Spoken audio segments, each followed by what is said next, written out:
Wondery Plus subscribers can listen to Crime and Sports early and ad-free right now. Join Wondery Plus in the Wondery app or on Apple Podcasts. Rakuten is the smartest way to save money when you shop because you earn cash back at over 3,500 stores. Fashion, beauty, electronics, home essentials, travel, dining, concert tickets, and more. Your favorite stores like Lowe's, Levi's, and Nike pay Rakuten to send them shoppers. And Rakuten then passes on a part of that payment to its members as cash back. You're already shopping at your favorite stores. Why not save while you're doing it? It's a no-brainer. Membership is free and easy to sign up. Get the Rakuten app now and join the 17 million members who are already saving. Cashback rates change daily. See Rakuten.com for details. That's Rakuten. Your cashback really adds up. Your weekly dose of romance and drama has arrived. Season 29 of The Bachelor is here, and Grant Ellis, certified hottie and former day trader, is trading his day job on Wall Street for a second chance at everlasting love. New episodes drop every Monday at 8/7 Central, bringing you fresh twists in Grant's journey to find his soulmate. This self-proclaimed mama's boy is all grown up and ready to invest his heart. Will his playful charm win over the house full of hopefuls, or will the competition prove too intense? From heartfelt moments to adrenaline-pumping dates, each week brings new surprises in the mansion. Will Grant find his perfect match or end up with a broken heart? Tune in every Monday at 8/7 Central on ABC and stream on Hulu for new episodes of The Bachelor.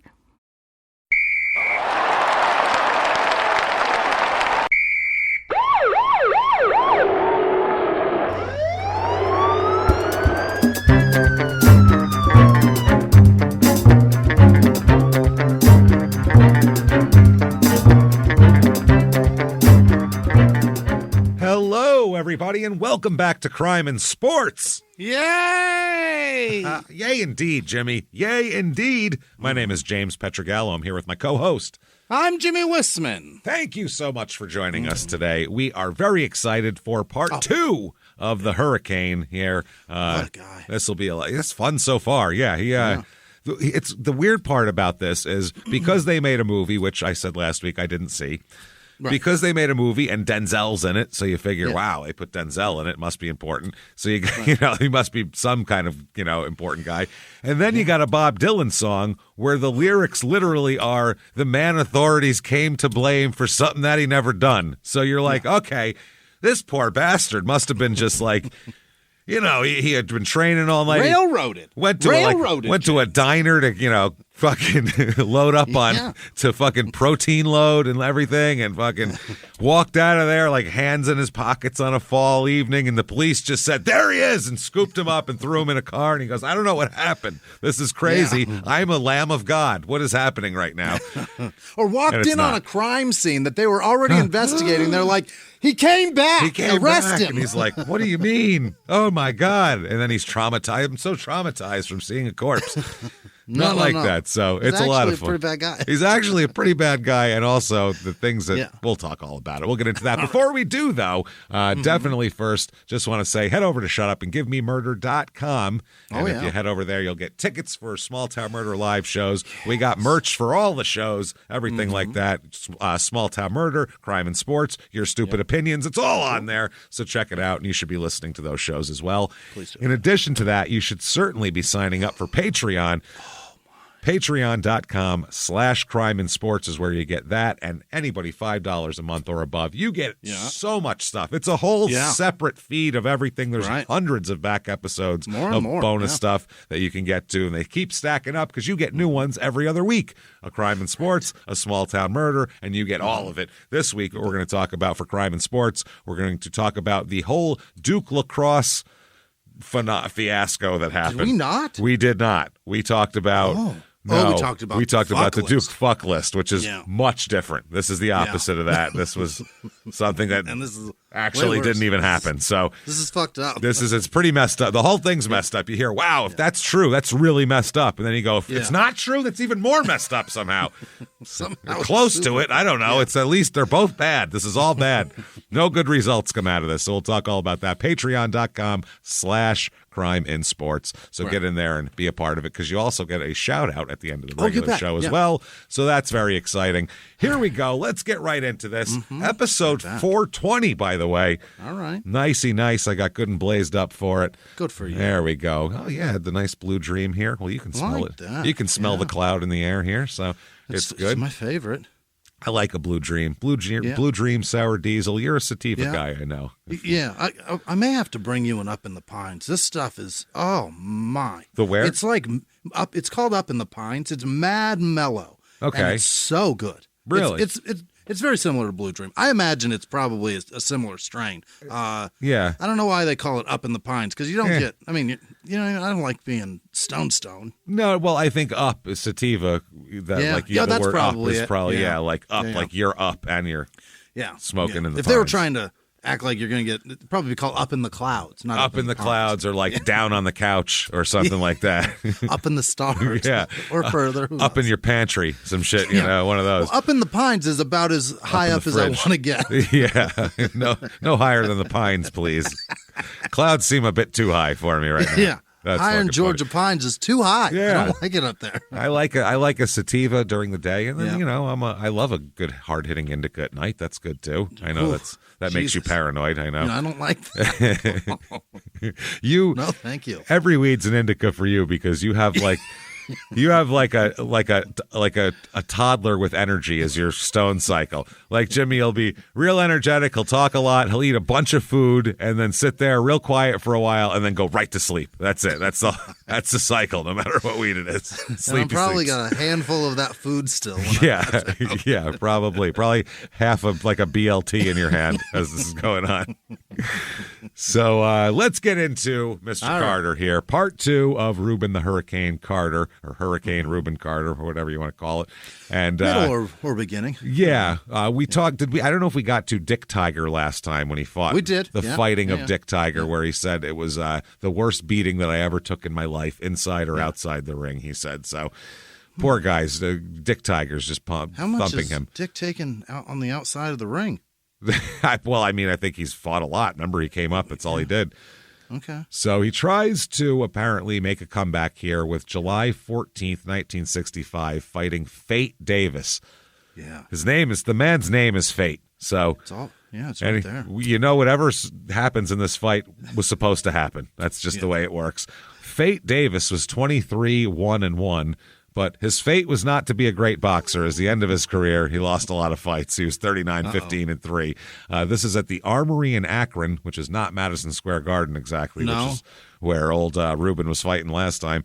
This is a 1-round TKO. The ref stops the fight at 1:26 in as Rubin was absolutely pummeling Fate. Yeah, this brings Rubin to 24-7. Yeah. It's a lot of losses for Rubin here. But I can imagine he was super pissed after he lost that last fight and took it out on this poor man here. Sure did. So he's fighting again the next month in August 65. Luis El Feo Rodriguez. El Feo is his nickname. F-E-O? What is F-E-O in Spanish? I don't know. I don't know either. I imagined it was a different spelling, and I don't like that. the Feo, whatever the fuck that means. Whatever a Feo is. Rodriguez. He's 63-4 coming into this fight, though. That's a lot of fights. His career record, 107-13.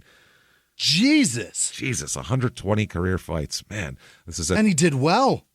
Yeah, that's great. 107-13 is not bad at all. This is at the Olympic Auditorium in Los Angeles, and this fight goes all 10 rounds. Okay. And it is a unanimous decision loss for Rubin again here. Yeah, because this guy's too good. So this is a lot. He's having a hard time here. So now he's 24-8, and that's the cards weren't even close either. So he got his ass kicked here. Not great. Yeah.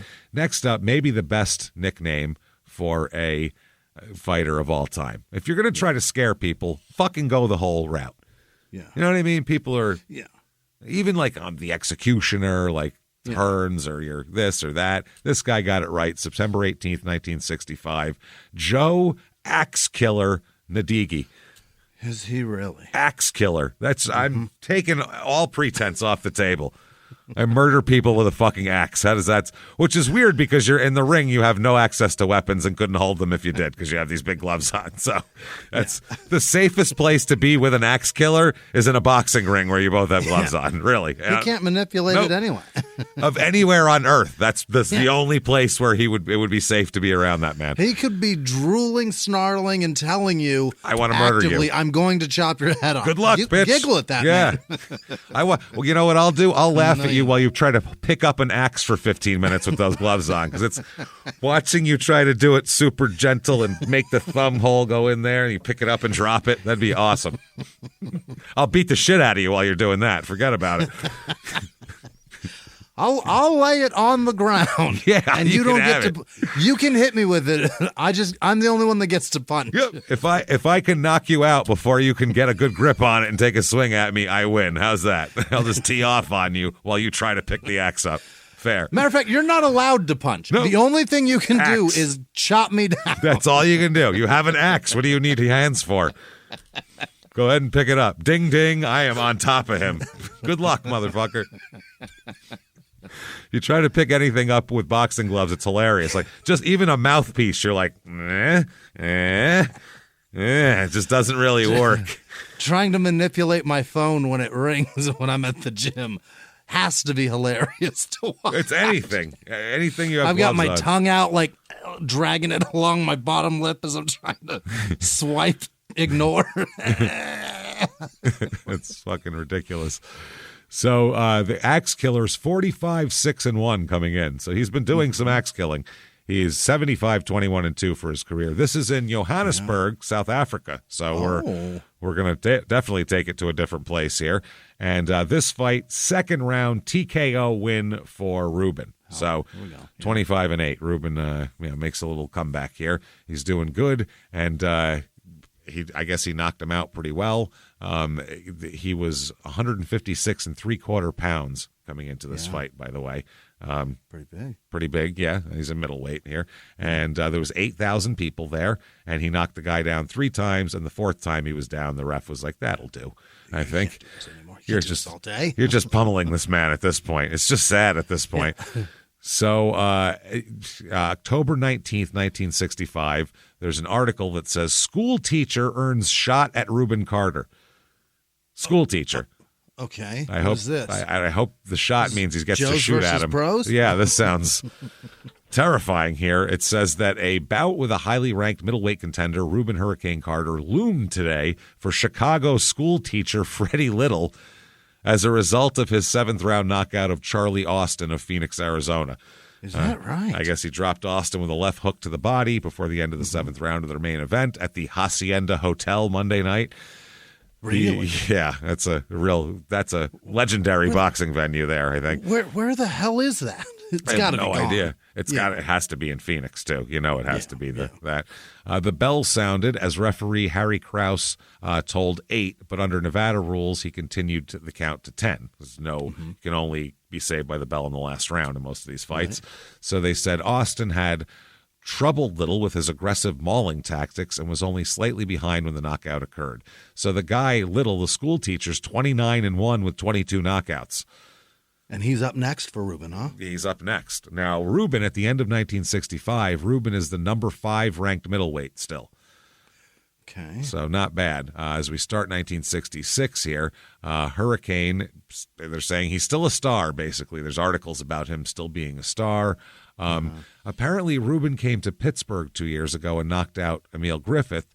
He had a manager, Jesus Christ, who Carmen Tedeschi, who we talked about. Right. Who apparently was they made a big deal out of the fact that he was really into astrology and used... Emil was. No. Yeah. Carmen Tedeschi was. And was using the stars to figure out who to put Rubin up against, apparently. Oh, he thinks he's the baboon from Lion King. Yeah, he's gonna intuit who he should fight. Yeah. So they said in this article, promoters found Tedeschi incomprehensible. There was that time that Herman Taylor called Carter's manager and offered him a fight in Philadelphia. And Tedeschi said, quote, "What month were you born in?" That has nothing to do with this. That is awesome. I'm not sure if we'd take wow. I don't know. He's some blonde influencer today. This is he'd be hugely popular. TikTok star. What month were you born? And this Taylor was like, he called him up. He said, it's in the fights in Philadelphia. Here's the opponent. Here's how much money. So time, place, fucking pay. And he was like, what month were you born in?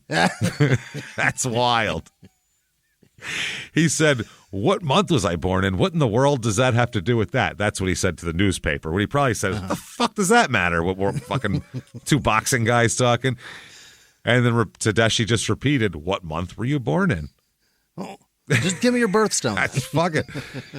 Tedeschi, so Taylor told him what month he was born in. So Tedeschi said, hold on just a minute, put down the phone and went to look it all up in his horoscope book. Yeah. And then he said, quote, we can't fight for you. You were born in a losing month. This is not how you run a fucking major athletic career at all. This is not how you do it. You got a loser's month. Sorry about it. We can't fight for you. You were born in a losing month. We'll lose if we fight. Wow. What does that mean? Don't worry about it. Goodbye. That is fucking bonkers. So now he's got a new manager here that it does not base his fight schedule on that doesn't astrology. know anything about losing months. Jesus Christ. That is amazing. So Carter's new one is, they say, no less unusual than Tedeschi. Oh. He's Pat Amato, a warden. He only gets Italian managers, by the way. He'll only have an Italian manager. It's weird. Italians were so big into boxing. I know this because my stepmother's father was an Italian guy who was a boxing trainer, and that's just what I don't know do. any Italians that didn't love boxing. We were so fucking into it. And if you look at all the boxers of like the 30s and 40s and even into the 50s, they're all Italian, all these fucking guys too, or half of them anyway. It was just Italian guys fighting black guys all the time. Yeah. That was it. And so then, that happened. And then Rocky, it's Rocky like Marciano. Yeah. There's a lot of Italian culture. Tons of them. Yeah.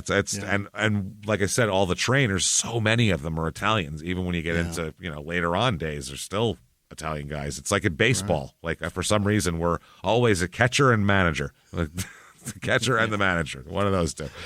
So they say this guy, Pat Amato, is a warden at the Hudson County Jail in Jersey City, because we talked about him last week. Yeah, that I didn't know he was a warden. I knew he worked at the jail. So they said that Rubin, called Hurricane, spent a third of his life behind bars. They were like, this is actually perfect. Yeah. Carter was also born in a losing month, they say here in the paper. At the age of 12, not really meaning to be a thief, he took a half dozen polo shirts from a department store counter and passed them around to his friends. His father, a deacon, a very religious man who believed in punishment, fucking turned him in, as we've talked about here. Yeah, Amato said it scarred him. He's a boy with a strong character, but this turned him sour on people. He never had anyone to talk to. He's never had anyone interested in him. Now, take his father. His father had him arrested. What was the boy going to think? He thought the whole world was against him. Even his own dad will have him arrested. He ran away from the reformatory, ran away after 3.5 years and joined the Air Force. He did a full hitch and got an honorable discharge. That's not exactly true. As a paratrooper, and found a little job and bought a $150 car, and the police came and took him away. Right. Because he was a fugitive from, hang in there. Hang in there. He had to go back to the reformatory and finish his sentence. After that, there was nothing but trouble. Carter served 4.5 years for beating up 3 men in the street. A bum rap. That's what the manager says. He says the cops had big eyes for me. Big eyes is what Rubin said, but that's when he learned to box, so it's okay. And Amato says it was an outlet for him. He was getting even with people, getting vent to his emotions in the ring. He knew that if he punched anyone outside of the ring, he's going to jail. Oh. That's a good lesson to learn. He's changed now. He hasn't got that chip on his shoulder anymore, but when the bell rings, he's a different person, a ferocious person. And then they continue to talk about his mustache, which is just such a huge topic of conversation back then. Holy shit. The 60s, people were obsessed with hair of all kinds. Your facial hair on your head, how long it was exactly, what kind of mustache you had, were your sideburns too long? There was a lot of Open that shirt one more button. Let's have a look-see at that, too. People would just look at someone's fucking hair and completely judge their entire character in the 60s. It's wild. Really weird stuff. Is that how much they were wearing their identity in their hair. Yeah. Well, that's all you had to do. If you grew your hair past your ears, it was a huge. Oh, he's a rebel. I mean, it was considered a huge act of rebellion. Yeah, it was considered a huge act of rebellion against society that you're growing your hair. Or if you, God forbid, if you grew like a small beard. Oh my God. Oh my, you fucking beatnik hippie. Get back to the hash fucking den, you fucking weirdo. Wash the bugs out of that thing, you disgusting bastard. Jesus Christ. So, I mean, it was a big deal back then. Huge fucking deal. And that went on for a long time. Even in the fucking 80s, it was like that. Represented your fucking manners, I guess? Represented the 80s, though. The 80s was it was the same fucking way in the 80s. Oh, God, they were teasing it, James, making it bigger. Their women's hair. Men, too. But you had to have like mostly a mullet. They were rock stars. But you also had to have it short around your ears. That's where the mullet came from because the 80s wouldn't stand for shaggy hair. You're only in the back there. So Carter, I guess he got together with his manager Amato through another fighter named Frankie DePaula, who Amato also manages. And Amato said Frankie was fighting in Jersey City and Rubin came over to see him. He and Frankie were alumni mates, if you know what I mean. Both from the pen. Cellmates. Yeah. He said, I took him on a tour of different institutions and jails to box exhibitions. He made a terrific hit at Rahway, where he served his time. When he broke with Tedeschi, he and his father, they get along fine now, asked me if I'd be interested in handling him, which is nice here. So he said, this is fucking funny. In his second fight for Amato, he had a shot at the title. He lost to Joey Giardello, who we talked about in a close decision. Chasing Dick Tiger, which is Chasing Dick, the new champion. Amato has him fighting Skeeter McClure in Chicago Saturday night, then Morris, and on January 26th, Stan Harrington in Honolulu. And Carter is getting over his sourness. Amato says he's been reading psychology. You should hear him quoting those authors. He can quote them a mile a minute. And they said, which books is he reading? He goes, I don't fucking know. Amato said, I've studied criminology, but I don't know a thing about psychology or astrology. Yeah, that was just a funny add-on. And criminology, the only thing you studied is being their fucking warden. I was going to say, if you're a warden, you should probably know something about psychology, about how to get people to behave. Yes, might have some behavioral issues, and how many of different behavioral issues are all there. What you have to deal with. A little psychology might be helpful there. I would imagine. Understand people. I bet a little. But a little goes a long way. Yeah. Well, he studied club beating is what he studied. He's like, I studied taking a club and beating people with it. That's the thing I'm studying. Yeah. The old Shawshank therapy. You know how that goes. So January 8th, 1966, Wilbert Skeeter McClure. Skeeter. That's what you want. That sounds. I'm terrified, shaking in my boots from Skeeter. Skeeter is 18-3. His brother Cooter is going to come out of the stands and fight you if you beat him. Is the problem? I can't believe that's an actual very common name. Cooter? South. Yeah, as a nickname. Like, so much so that it's a stereotype, but that's crazy. Dukes of Hazzard is where it came from, right? Is that where it came from? As a stereotype, yeah, because Cooter was the mechanic on Dukes of Hazzard. Okay, yeah. So it's a very common thing to call guys. And then people are like, that's a great name. Call me Cooter. Okay. Sounds good. My friends call me Cooter. My friends call. My best friends call me. You sure those are your friends, Coots? Fishy lap pocket. Yeah. My best friends call me Stinkhole. He said, Wilbur here. Skeeter is 18-3 coming in. The Aragon Ballroom in Chicago. This is this fight goes all 10 rounds. It's a split decision in Rubin's favor, so he wins the fight. Oh, that's great. So 26-8. He almost lost to Skeeter. That's not good. Skeeter almost got you. Things are not going well. Like at this point, his career, I mean, he's 26-8. Yeah. Like, I just feel like that's not like It's not movie worthy. No. Well, it's not. They make it from the fucking trailer. Now, this is only the trailer, so I can't say that the movie tried to portray this. But between the song and the trailer of the fucking movie, and mind you, I thought Ving Rhames was in the movie because I saw a different movie where Ving Rhames was a fighter. So I don't know much about this, but judging on those two things, I thought when he came out of that diner after, loading up with protein there and had his hands in his pocket and was falsely accused, I thought at that point he was a week away from a fight with the champ because he was like undefeated. That's what they made it sound like he was on the verge of championhood. Instead, he's pushing 30 and he's got 8 fucking losses. 8 losses. So this is there was a movie about Ali. He's certainly not undefeated, but he only has 5 losses. 5. Yeah. And they were all at the very end when he probably shouldn't have fought him anyway. Jesus, he couldn't pronounce the people's names anymore, and he was doing that. I mean, he lost to Trevor Berbick, didn't he? I mean, that says a lot because Trevor Berbick wasn't the best fighter going. We did an episode on him. He was unstable, way more unstable than Ali. Oh, Jesus. Yeah, Ali was stable. His brain just wasn't quite connecting, firing off on all fucking pistons there. So January 18th, 10 days later, he fights again. He fought a 10-round fight that he almost lost. I mean, he got punched a lot. Less than a fortnight. He's in it again. 10 days isn't enough for the swelling to go down from a 10-round fight. 10 days is barely enough time to catch your breath again. Yeah, and especially your brain. Like, your brain is not recovered from taking hundreds of blows. Yeah. So he fights 10 days later against Johnny Morris, who's, I believe, that school teacher we talked about. Yeah. Oh, no, this is a different guy because he's 25-9 is this guy. This goes all 10 again. 20 rounds in 2 weeks. And he loses a split decision this time. Yeah, of course. Which, of course, he does. His fucking legs have to be mush. Like, you can't be together already. No way. Dude, your hands would still hurt from punching. Yeah. After 10 days.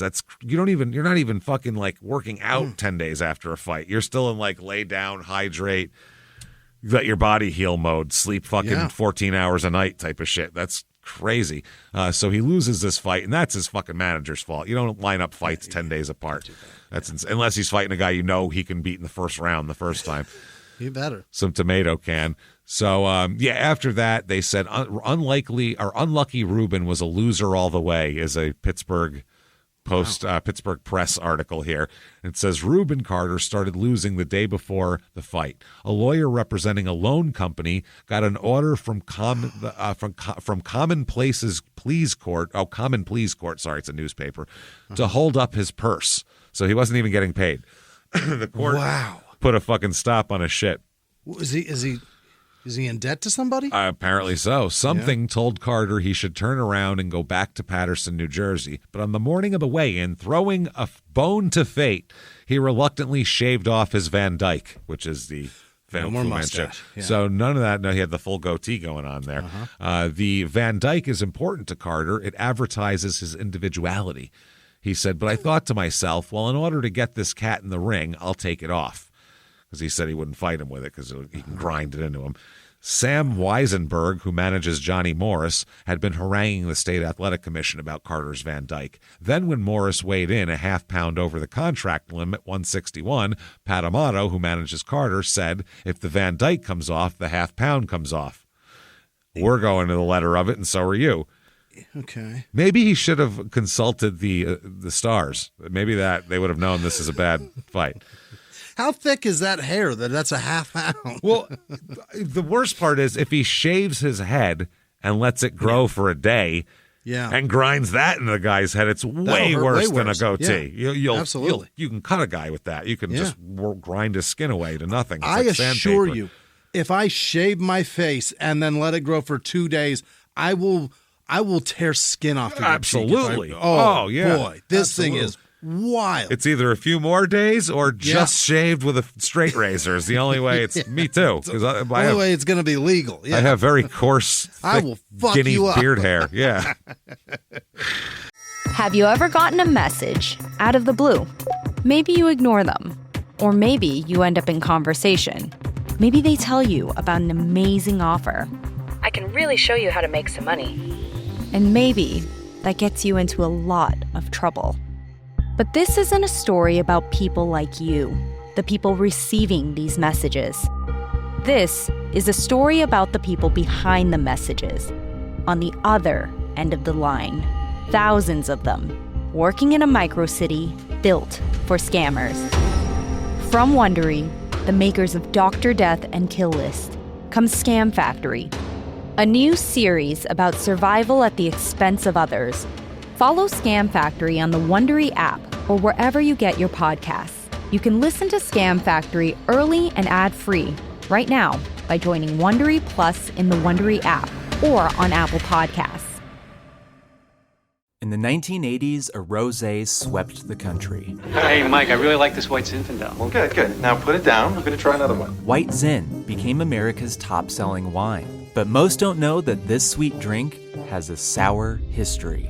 What began in 1986 with counterfeit bottles, a big fraud, a multi-million-dollar fraud, sent investigators chasing one of the most powerful families in the business, the Licciardis. But the closer the feds got to them, the more dangerous things became.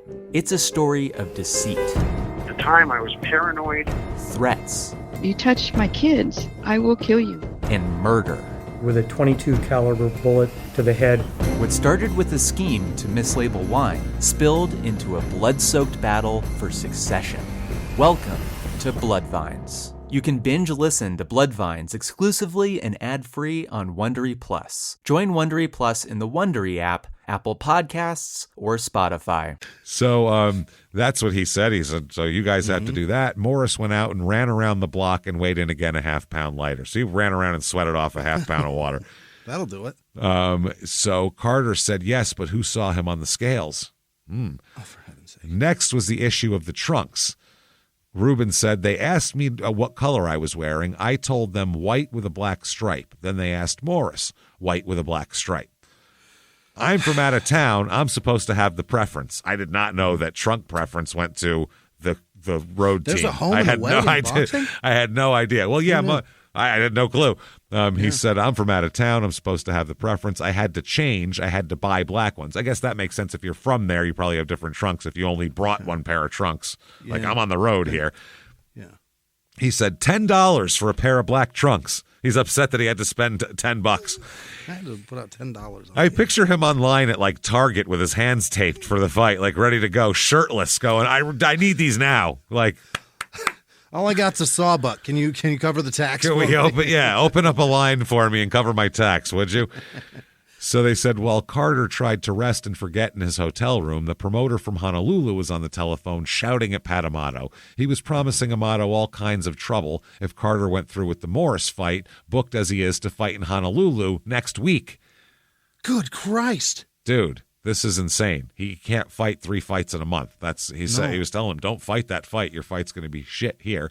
More aggravation, it says. So last night at the arena, scowling and waiting for the bell, Carter had the look of a desperado. He was going to make Morris pay for all this. 3 minutes later, without having landed a meaningful punch, Carter was back in his corner, and Billy Kahn from a ringside seat pointed at Morris knowingly.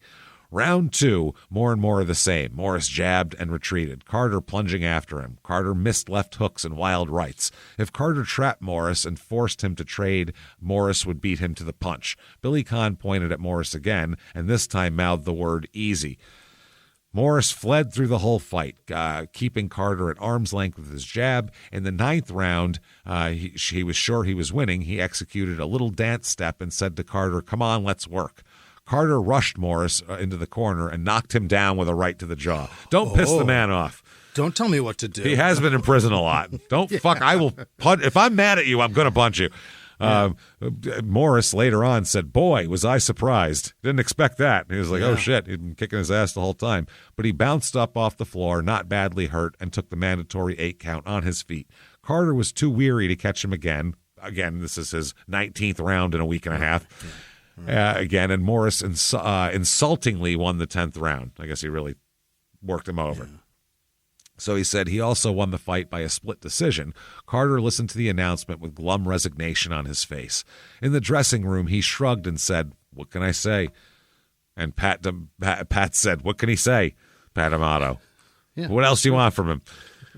What he finally did say was, quote, "How are you going to fight when you're the only one fighting? If the man wanted to do road work, he didn't have to get in the ring." Well, in other words, he just ran away from him. It's the De La Hoya complaint, which is true. No one wants to watch a guy backpedal for fucking 10 rounds. It's boring. It's very boring, yeah. De La Hoya is the most boring fighter, the most boring, like, pay-per-view boxer who's ever lived. Like, I will say this, and I don't care what it sounds like, if he had any different ethnic background, he would never have been on pay-per-view because no one would have fucking wanted to watch him because he's so fucking boring. But Mexicans are very loyal people. Yeah. They are.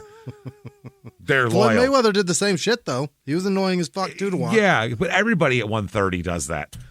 Yeah, that's what you expect at those light little tappy weights. No one's knocking anybody out anyway. You know what I mean? Yeah. So that's more of a strategic thing. Middleweights and in that ballpark. Over 140, throw some punches, motherfucker. Let's do Knock this. somebody down. Let's go. Yeah. Draw some blood, for Christ's sake. Nobody wants to watch two puffy-faced fucks tap each standing other next to a ref waiting for somebody to raise their hand. That's real boring. It's boring. It really is. It's especially, the lightweight fights where when they're like trading blows and you're like, neither of you can knock the other person out. You just each gave each other your best blow like 17 times in a row and you're both standing there. Call the fight right now. Sweaty and pink, and it doesn't even look like you fought. It does exactly. It's ridiculous. So he said he didn't have to get in the ring. Oh, he fought with his lips all week, going to do this and going to do that. But at the moment of truth, he was scared. So they said when Carter picks up his paycheck, $2,100 of it will be missing. He said, 2 years ago, I bought a new car and the car was a bomb. They wouldn't fix it up, so I gave them the car back and I never heard no more about it until yesterday. Now they're taking $2,100 from me. They want the money for the car. They want the money for the car anyway. So, yeah, Rubin is having some fucking problems, obviously, here. So he's not having a good run of fights, and now he has another fight coming up a week later. In Hawaii. So not only that, he has to fly from Patterson, fucking New Jersey. All the way to LAX and then on to fucking Honolulu. Yeah, and it's 7 days after a fight that he had 10 days after. That was 10 days after the last fight. So his third fight in 17 days. Bet he wishes he could get some propofol and a cot. Oh my God. Just ship me in a box. I'll get there. Shot up and I'll just wake up there. Yeah, just put me into a fucking voluntary fucking coma and I'll be fine. Yep, that's it. A Michael Jackson coma. But short of the full Michael, please. I don't want to. Just this side of the full Mikey, please. I don't think I can handle that. On the wakey side of the Mikey. Yeah. I'd like to wake up eventually. So, unlike Mike. So January 25th, 1966, Stan Harrington. This is in Honolulu here. Stan is 59, 16-2. Okay, so going into this fight. A lot of fights. This fight, again, all 10 rounds. Jesus Christ, 30 rounds in a month. 30 rounds in 17 days. Oh, boy. Dude. Yeah. No. How sore? You can't even tell me he was throwing his hardest punches against this guy because his fucking hands have to be so sore from the last two fights. This is ridiculous. So and biceps, chest, neck, all that where you throw from, legs, everything. All where you throw from is gassed. And your there's fucking no head. way there's any energy. No, in your head. And he was gassed going into the 9th and 10th rounds of the last fight because he didn't recover yet. So this goes all 10 rounds, and he loses a unanimous decision. Yeah, of course. And it's so close, too. 48-47, 49-44, 49-47. So another month and he would have won. Another month, he probably would have beat the guy. Yeah. This makes him, wow, that's brutal. Yeah, so now he's 26-10. Next up, he fights Ernest Buford, February 26th. So a month later. It's not like he has it must feel like luxurious, but that's not enough time to train, recover, and then train for a fight at all. 36-15-3 he is. This guy, by the way, will never win another fight. He's 36-15-3. He ends his career 36-25-4. Wow. 0-10-1 in his last 11 fights. No good. That's a retirement time there. Yeah. This fight goes into the 8th round where, this is in Johannesburg again, by the way, Orlando Stadium in Johannesburg. All righty. It's a knockout for Rubin. So finally gets that 27th win, that pesky 27 there. It's an American guy he fought too, because the paper over there says Carter KO's fellow Yank. They went a long way to have a fight they could have had in their own backyard. We could have done this in Paterson, New Jersey, for Christ's sake. We could have done this at the Nassau Coliseum out on Long Island. What are we doing here? So March 8th, 1966, he fights Skeeter again. Skeeter's back. Really? And this is at the Sports Arena in Toledo. Skeeter was knocked down in the 7th round, and because of a mistake in the referee's scorecard, the fight was initially announced as a win for Carter, but then it ends up being a draw after that. Nobody wins. It was 45-45, 45-45, and somebody had it 46-45, but there was a mistake in the way they added it up, so it was 45-45 there too. So there we go. March 9th, 1966, the next day, it says Rubin Carter whips McClure in the paper here. Whoops, that's a good one there. Interesting. 4th-ranked middleweight Rubin. How is he 4th-ranked? He's just lost a bunch of fights. I don't understand this. He just keeps going up here. That's crazy. They say that he scored a majority 10th-round decision last night. This is before they reversed it days later. So that's pretty funny. May 7th, 1966, there's an article here that says, what's the funniest thing that has happened in the ring to Paterson's Rubin Carter? Okay, he says this, quote, it's like this. I'm fighting Danny Morris out in Pittsburgh. I lost my spot. I'm fighting Danny Morris in Pittsburgh not too long ago. For 8 rounds, he backpedaled, and I chased him all over the ring. Then in the 9th round, we clenched in the center, and Danny says, come on, man, let's fight. So I belted him one and knocked him down. He got up at the count of 9, and he said he continued to run all around the ring. Then the funny thing happened. He said they gave the decision to Morris. That's the funniest thing that's ever happened to him. That's his version of comedy. Isn't that funny? He's got to work so much harder. His jokes aren't good. See, it takes years, guys. This is the point. Your joke is not there yet. Now, June 16th, 1966. Rubin has had quite the year leading up to this so far. Yeah. A lot of fights, mixed record. He's lost a lot of fights, and he needs to party tonight. Sure. That's what it is. He's partying tonight and having a good time here on Thursday, June 16th. So it's a Thursday night, not even a weekend. He spent the day assembling boxing equipment and packing up a rental car, which was a 1966 white Dodge Polara with blue and gold New York plates. Give me that Polara. One of the ugliest Dodges ever That's built. that is not one of the good 60s Dodges. There's so many good Dodges and Plymouths from the 60s, and that is not one of them. Yeah. This may as well be an Imperial. This isn't good. Not good. It's not exactly a satellite or a Challenger or something like that. I think it was 300C. I forget the 300s, but those were also bad cars. It doesn't matter. I was wondering if they had the fucking the wings, because the 60s loved wings on cars, and I don't know still why. The early 60s, till we got so to bad. 66. They're still all winged choice. out. Yeah, they tried to make them like sleeker, less bulky, but winged. Yeah. But still winged. Chop down the front and then put a giant ass on her. Well, they were less like bulky. They were like tanks, those 50s cars. You get in one of those, it's like a tank.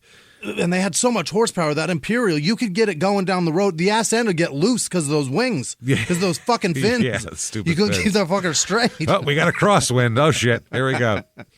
So they say that he was scheduled to fight in August in Argentina against Juan Rocky Rivero, and this would be his last chance to get loose before training camps. This is the last party night before it's time to buckle down. Here we go. So they said Carter's boxing career had suddenly reached a plateau. After 4 years of success, Carter lost a 1964 fight for the middleweight title. He would win only 7 of his next 14 fights, losing 6 and tying 1. But Monday, he planned to be at a former sheep farm in Chatham, where he would begin the harsh physical regimen of running, weightlifting, and boxing that he would need to put his career back on track. He's going to do Rocky IV, basically. Training at a sheep farm. Sheep farm. He's going to get a log and run up a mountain. He's going to do all that shit. Chase the sheep. Do sit-ups hanging from the fucking second floor of the rafters of the barn and all that kind of shit. So that's what he's going to do. From the hayloft. Carter had dinner at his Paterson home with his wife at about 5 p.m. Oh, it's an early dinner. Look at him. Yeah. Then put on an outfit that would surely attract attention. Black pants, red vest, and white sport coat. With his shaved head and bushy goatee, he grew that back. That's nice. He was one of the most recognizable residents of Paterson. Artis, this is John Artis, is another person. John Artis was looking to have a good time. 2 years earlier, June 17th, 1964, he graduated from Paterson Central High School with an offer of a track scholarship to Adams College in Colorado. One of his best friends was also headed to Adams to play football. Sounds promising, right? Mm-hmm. Maybe we'll do an episode on him. Probably not. But only 5 weeks after graduation, Artis's mother died of kidney disease. Oh, no. That's tough. Artis, an only child, remembers being devastated. It was pretty difficult. My father and I were trying to regroup. Artis put off college and got a job driving a truck for a local food deliverer. Okay. He played semi-pro football with the Paterson Panthers and kept in shape. But most nights he headed for a club where he could show off his dancing skills. He says, quote, "My nickname was Dancing Boy." Boy, did they dig deep. Jesus, I was going to say, that is somebody really, hey, look at Dancing Boy. That sounds like an insult from a drunk guy. Look at Dancing Boy over there. I think he's all fucking fancy. Hey, Dancing Boy, why don't you dance on it over here, you homo, huh? Dance on over here. Suck my balls, Dancing Boy. Dance a cock right in your ass, Dancing Boy. That's a cock dancing all around your face right now, Dancing Boy. Dancing Boy. But that is the worst nickname we've ever heard. So bad. Jesus Christ. By 1966, he felt he was ready to try college. My mom only got to the 3rd grade, he said. Wow. Jesus Christ. What is she capable The 3rd grade.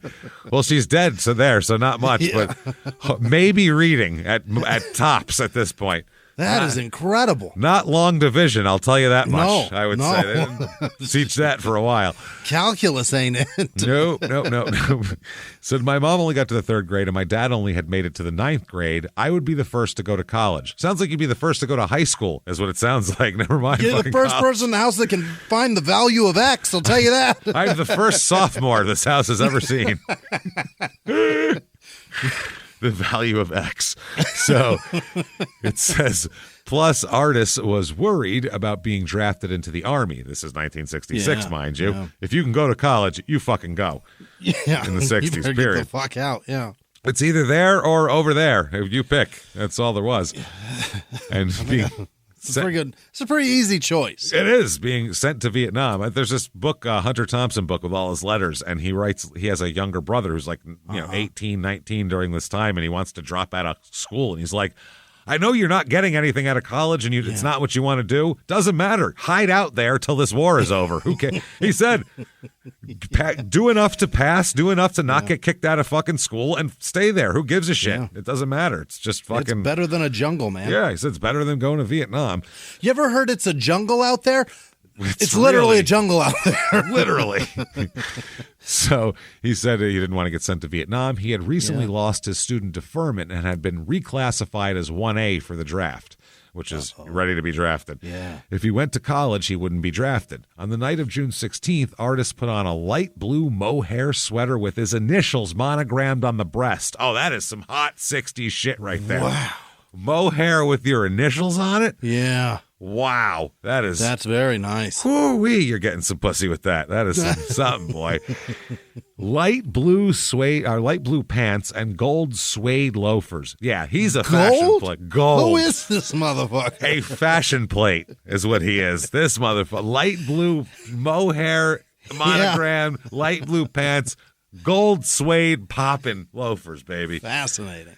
That way, he knew what Michael Jackson knew, but it took Michael Jackson till the 80s to figure it out, is that make people look at your feet when you're dancing. That's why Michael Jackson rolled his socks up, rolled his shoes up, and had the stupid white socks and the black shoes. It was so, what did I say? Rolled his shoes up? He rolled his shoes up. I did smoke a lot before this episode. He rolled up his shoes. No, he rolled up his kids. He rolled up his pants so the white socks would pop against the black shoes, so you'd look at his feet. Yeah. Because that's what he wants you to look at, because that's what's doing all the motion. Yeah. So that's what he's trying to do. Sparkly ass glove. That's a distraction. Don't look at my feet now. Look over here. So they said Carter and Artis, a decade apart in age, knew each other. Both acknowledged that, but both say they did not know each other well. Prosecutors, however, say the two had spent considerable time together before June 16th. I don't know where or when. If one guy doesn't seem like boxing like crazy. He's been pretty busy, and this other guy's been in the same place just dancing. Right. He's just a dancing boy over here. So it's odd. Patterson's current mayor, Marty Barnes, who knew Carter and Artis in the 60s, said the two didn't really hang together. Of Artis, Barnes said, I always called him a wannabe. He's a little too young. He's only like 20 years old here, so he's not like one of the hardened, tough guys of the neighborhood. By 1966, Carter was well known in Patterson, and not just as a boxer. Like many black athletes, he had begun to speak out on race relations. In 1963, Carter went to Washington, D.C. to demonstrate for civil rights and to hear Martin Luther King Jr.'s I Have a Dream speech. That's fucking cool. By 65, however, Carter opted not to march with King in Selma, Alabama, because he feared he couldn't adhere to King's strategy of nonviolence. Not that he didn't believe in the cause. He's just like, I will punch a redneck in the throat. I swear to fuck. You come at me with a hose, I'm fucking you up. Oh, you turn on a hose. If I hear a dog bark, I'll kick the shit out of it. And whoever's holding it, motherfucker. This isn't 3 skilled combatants in the course of a month. You get me some fat sheriff, I'll beat his fat ass into the fucking hot Alabama asphalt tomorrow. Or he grabs that pistol, it's going to be up his ass. No shit. So, he said perhaps most controversial, however, was a 1964 profile of Carter in the Saturday Evening Post, which was a big deal. That's Norman Rockwell's.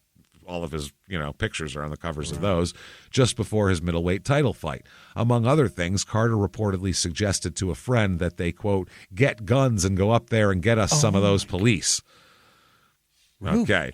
Patterson police would remember that. So he's saying that the Patterson has it in for him, is what he's saying. The Patterson police. He's certainly well known. Crazy shit. Yeah. He said some crazy shit in one of the highest circulating things in the nation at that point.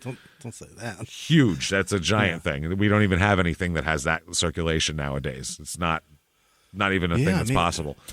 It would have to be something, some newspaper article online but none of that goes anywhere now. It doesn't go. Yeah, this Saturday Evening Post came into like 40 million homes or some crazy shit. 30 million homes. And it was a coffee table thing. It was like yes.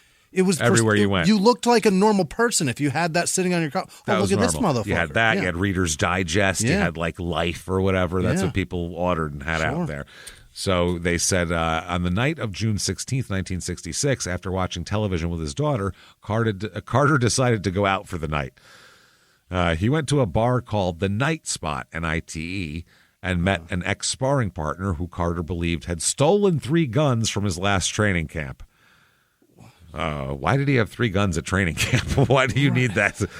What do you need guns for? You're learning you're literally there to punch better. The guns aren't going to help you.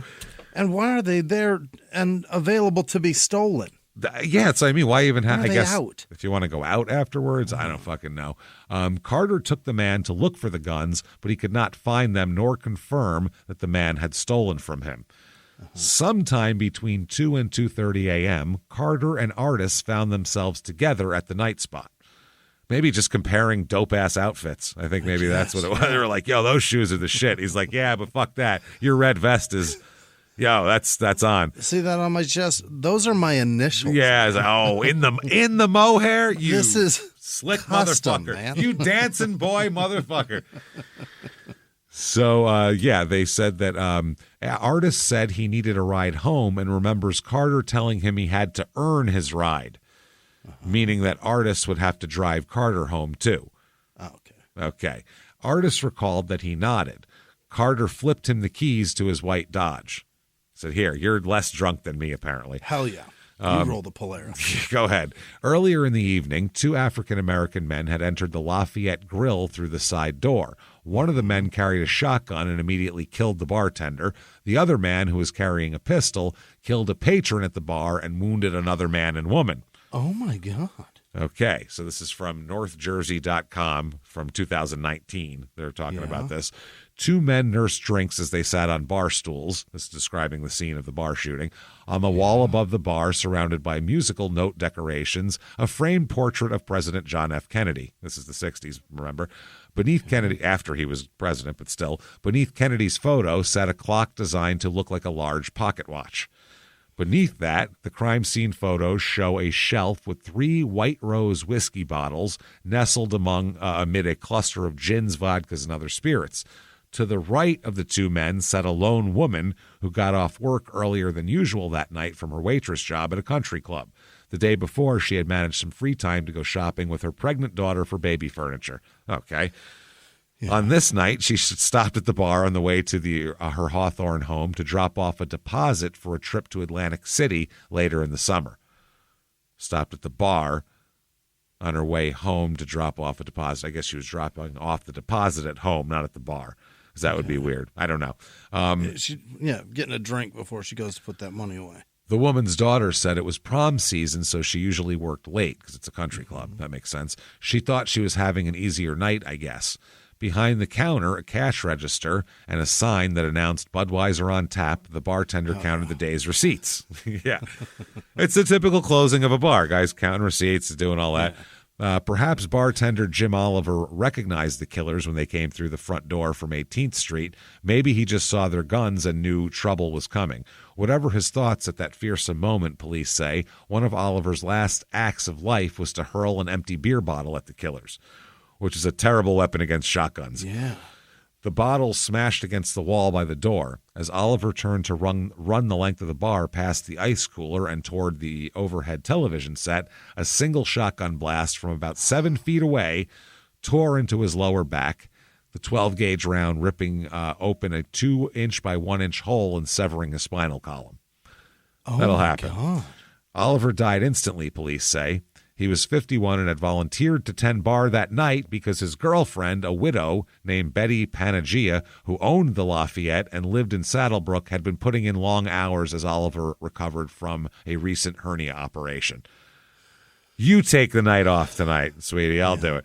As Oliver fell, a $10 bill and 4 $5 bills scattered on the floor. $30, that is. Jesus. Right. The cash register drawer remained open. Next to that was Fred Nayoks, Nauyoks. The killer with the pistol shot him. So shotgun shot the one guy over here.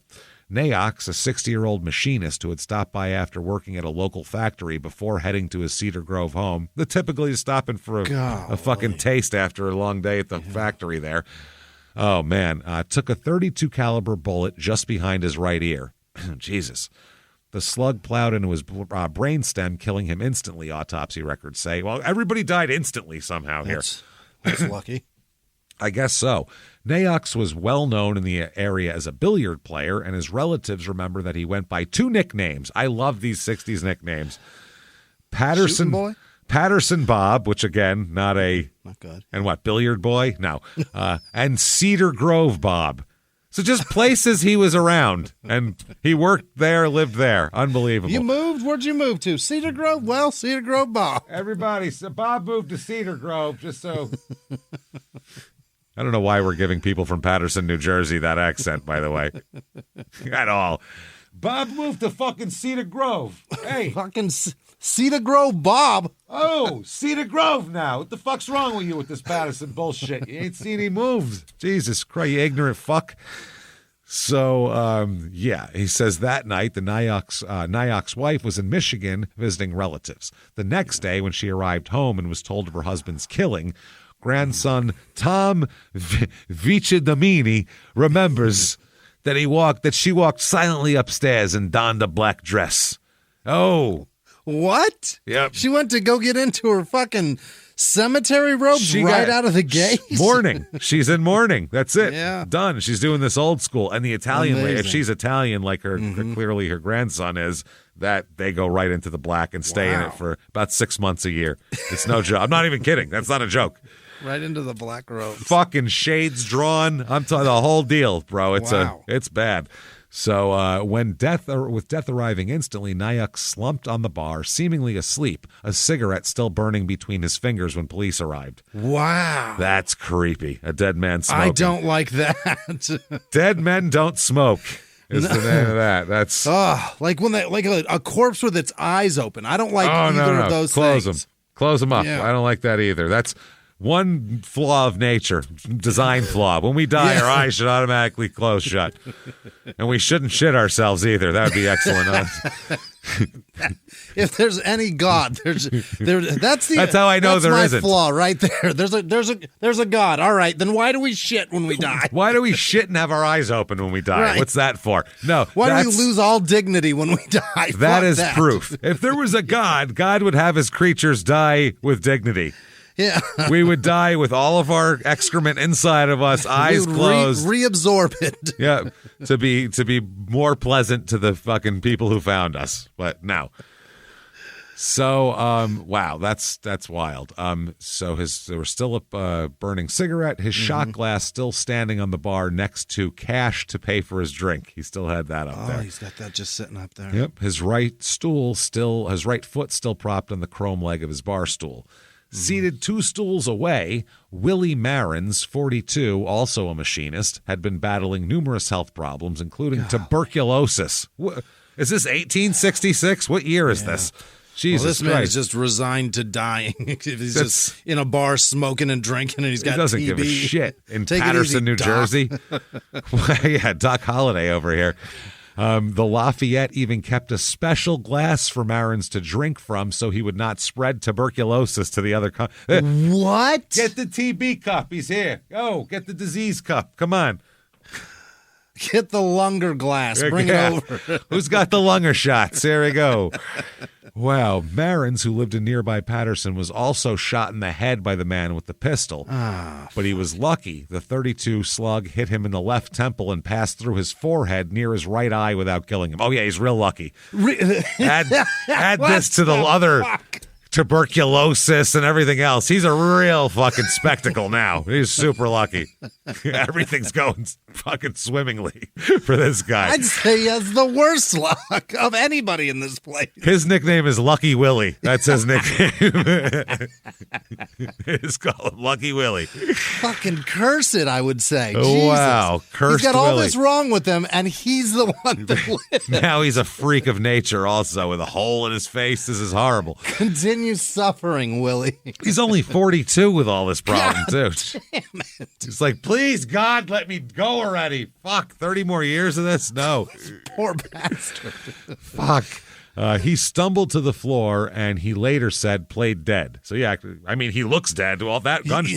You shoot someone in the temple, you go, all right, dead. Well, they misquoted him. They said they thought he said played for dead, but he prayed for dead. He prayed for dead. I sat down there and said, please, God, let brain Just come out of this fucking wound. Take me. He felt the bullet enter his temple. He said, sweet relief. And then Sweet relief. woke up 5 seconds later and said, oh, God, no. No. Sweet. I'm still in this earthly body. Fuck. Merciful, my ass. Merciful. Fuck. He's a mess. A few miles from the glass spires of Midtown Atlanta lies the South River Forest. In 2021 and 2022, the woods became a home to activists from all over the country who gathered to stop the nearby construction of a massive new police training facility, nicknamed Cop City. At approximately 9 o'clock this morning, as law enforcement was moving through various sectors of the property, an individual, without warning, shot a Georgia State Patrol trooper. This is We Came to the Forest, a story about resistance. The abolitionist mission isn't done until every prison is empty and shut down. Love and fellowship. It was probably the happiest I've ever been in my life. And the lengths we'll go to protect the things we hold closest to our hearts. Follow We Came to the Forest on the Wondery app or wherever you get your podcasts. You can binge all episodes of We Came to the Forest early and ad-free right now by joining Wondery Plus. He was hip-hop's biggest mogul, the man who redefined fame, fortune, and the music industry. The first male rapper to be honored on the Hollywood Walk of Fame, Sean Diddy Combs. Diddy built an empire and lived a life most people only dream about. Everybody know ain't no party like a Diddy party, so. Yeah, that's what's up. But just as quickly as his empire rose, it came crashing down. Today I'm announcing the unsealing of a 3-count indictment, charging Sean Combs with racketeering conspiracy, sex trafficking, interstate transportation for prostitution. I was up. I hit rock bottom, but I made no excuses. I'm disgusted. I'm so sorry. Until you're wearing an orange jumpsuit, it's not real. Now it's real. From his meteoric rise to his shocking fall from grace, from law and crime, this is the rise and fall of Diddy. Listen to the rise and fall of Diddy exclusively with Wondery Plus.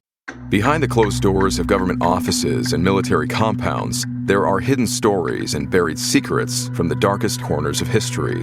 From covert experiments pushing the boundaries of science to operations so secretive they were barely whispered about. Each week, on Redacted, Declassified Mysteries, we pull back the curtain on these hidden histories. 100% true and verifiable stories that expose the shadowy underbelly of power. Consider Operation Paperclip, where former Nazi scientists were brought to America after World War II, not as prisoners, but as assets to advance U.S. intelligence during the Cold War. These aren't just old conspiracy theories. They're thoroughly investigated accounts that reveal the uncomfortable truths still shaping our world today. The stories are real. The secrets are shocking. Follow Redacted, Declassified Mysteries on the Wondery app or wherever you get your podcasts. You can listen to Redacted early and ad-free right now on Wondery Plus. He's a mess, so he stumbled to the floor, plays dead. He would lose the use of his right eye. Of course he would. Who gives a shit? Now I can't breathe. I got no depth perception. Things are going great for me. I got half my breath, half my sight. Oh, boy. Unbelievable. They call him 50% Willie. Yeah, Fitty Willie over here. The original Fitty. There he is. He's like, oh, you got shot a few times? Yeah. I got no eye, can't breathe. Punk ass Curtis. Fuck you, Curtis. I'm going to call you Curtis from now on. Yeah. Oh, my God. Holy shit. He could still describe the killers to police despite losing the use of his right eye. Yeah. By the way, he'll die in 1973 of totally unrelated causes to the shooting and hit everything by a else. bus? Yeah, What was it? A hawk came and swooped down and grabbed him and took him to his nest and dismembered him. It was horrible. And ate the other half of him. Jesus God. It's insanity how much was wrong with this guy. The woman was the killer's final target. Oh. And for her, court records indicate one of the gunmen finally spoke. As the others were shot, Hazel Tanis, 56, a waitress at Westmount Country Club, the one we discussed before in West Patterson, was trying to hide near the front door. Oh, boy. She was like, I'm part of the dartboard. I don't know. Yeah. No, she cried, according to trial testimony from a witness in an upstairs apartment who heard a woman scream as the man with the shotgun fired a final blast into her upper right arm and shoulder. Finish her off, the man with the shotgun reportedly told his partner. Yeah. As Tanis slumped to the floor, the man with the .32 caliber pistol fired 5 shots at her from as close as 10 inches, hitting her 4 times. In the right breast, the lower abdomen, the vagina, and genital area. What is that? Why are you shooting women in the pussy? That seems on purpose. That feels like she's the one they were trying to kill.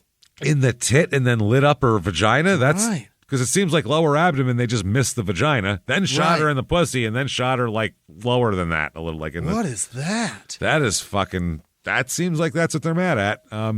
Miraculously, Tanis would struggle to live another month before finally succumbing to an embolism. Jesus, Lord, this poor woman and her. Oh, let me die, Lord, please. Oh, who does she think she is, Willie? Yeah, running around like Livia Soprano going, let the Lord take me now. Oh, my God. She took a shotgun blast in 4.32s. 5. 4, yeah. They missed one, yeah. They missed one, yeah. She apparently, they said, but during that time she would give police a description of the killers, says her daughter, would tell in detail how she tried to beg for her life. Her daughter said, Barbara Burns is her daughter, said, her mom said, I'm a mother, I'm a grandmother, please don't shoot me. That's what her mother told her in the hospital that she said. The daughter would later insist that her mother picked out mug shots of Carter and Artis, explaining, you don't look a man in the eyes and plead for your life and forget what he looks like. Well, actually you do, is the unfortunate part. That's the unfortunate part, is you actually, the least reliable thing for anything is memory. It's terrible. Yeah. Your memory, even though you see it perfect, it's not like that. It's your brain plays tricks on you. You don't. Eyewitness testimony is the most unreliable thing on earth. It's terrible. Unless you know the person, strangers do not identify other strangers well. It's just the way it works. And if you see someone who looks like that person, good enough.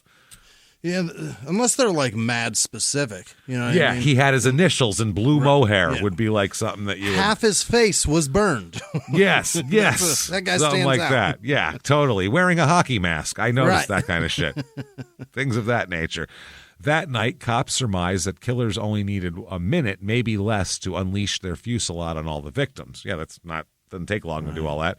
Left behind, according to the original police report, was $72 in Nayak's wallet, $51 in Tanis's white purse, $30 on the floor, we told you before, those previous bills, by Oliver's body, and cash in the register appeared to be untouched.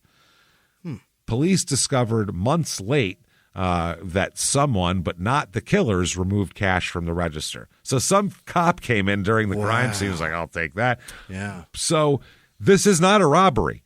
No. So that's the thing. No, that's very obvious. It's not robbery. There's cash on the floor and in an open register drawer. It's literally not open unlocked. Open like you could just grab the cash as you walk by and keep going. It's harder to avoid it. Shot in an incredibly personal manner. And everybody else was one shot, get them out of the way. Boom, boom, boom. This lady's getting it all. Right. Which seems, does she have an ex-husband or something? Very personal, man. I would definitely look at an ex-boyfriend, an ex-husband, something of that nature. Right away would be my thing. Who'd she piss off? Yeah, if I looked at this whole scene, I go, why all this with her? Why? Right. What the fuck? Somebody's mad.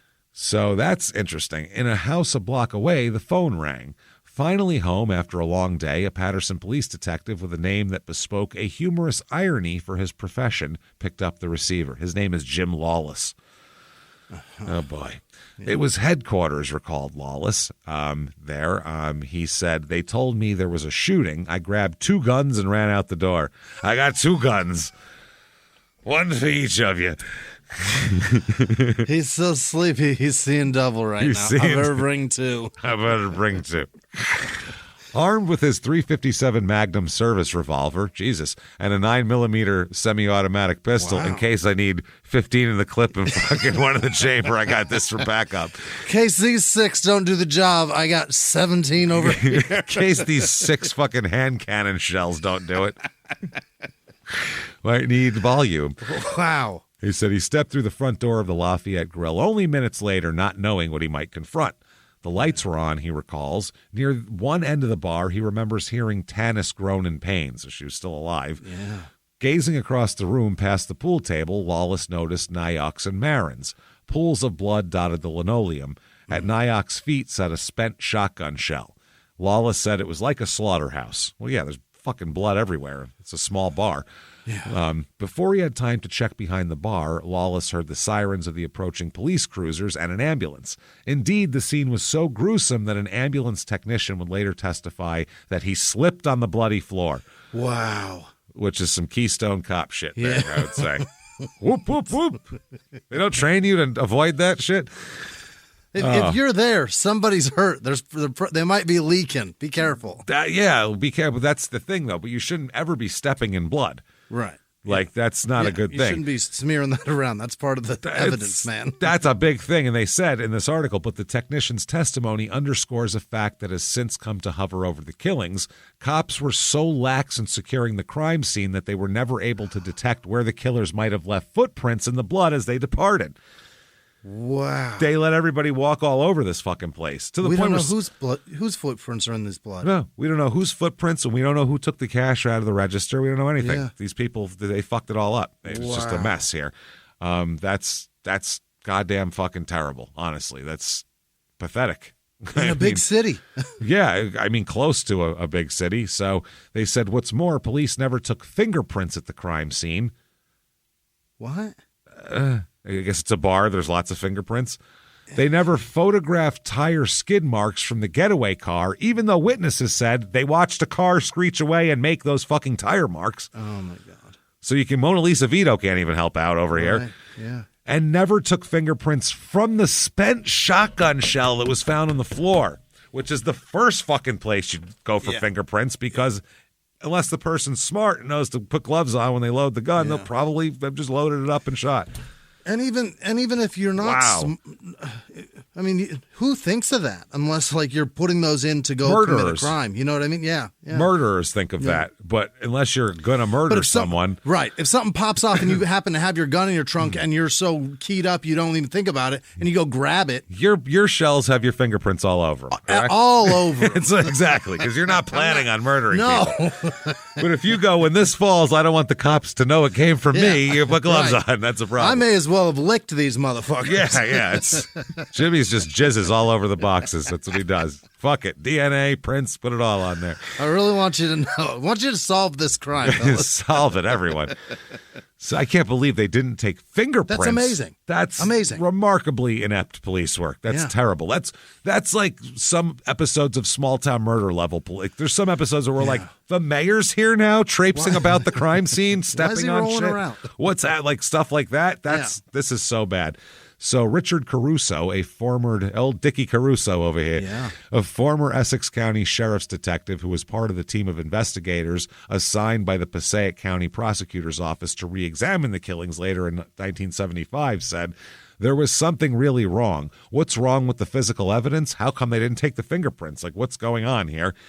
Caruso, now a lawyer in Brick Township and one of several members of the team who raised questions about the original police investigation, said he was eventually reassigned to cleaning up a file room.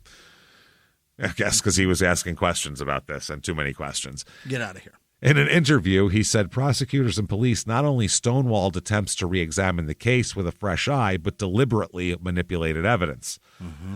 And that's the thing about an eyewitness thing is, you remember on The Wire when Kima was in the hospital? Yeah. When Kima got shot, end of season 1, right? Okay, detective, she's in the hospital. Now, the cops know who the fucking shooters are because they know who was there because they got fingerprints off a can and all this shit. But they have a lineup card and they need her to pick out the fucking shooters. And she says, fucking one guy right there, which was Big Man. He's going down, that guy.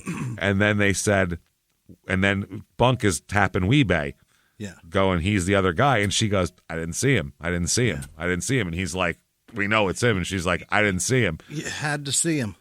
If you're in the hospital and there's a cop with a finger by the thing and he's going like this and looking at you and you're going, and we're both on the same side here trying to find the person who did this to me, you might go, yeah, that's the one. Sure. Yeah. Then once you've said it, you can't say it's not them. You have to stick with it, right? Yeah. You have to stay there. That's the problem, too. And especially in the 60s, you know, nothing's on camera. So these guys, they would do a lot of dirty tricks like that. Yeah. And sometimes it was just to expedite police work that there was no way to fix. We know we did something else we can't put him on. Yes. We'll get him on this for sure. Exactly. Yeah. So sometimes it was, you know, for what they thought was a good reason, but we know now that there's never a good reason to manipulate evidence. Falsify documents. Yeah.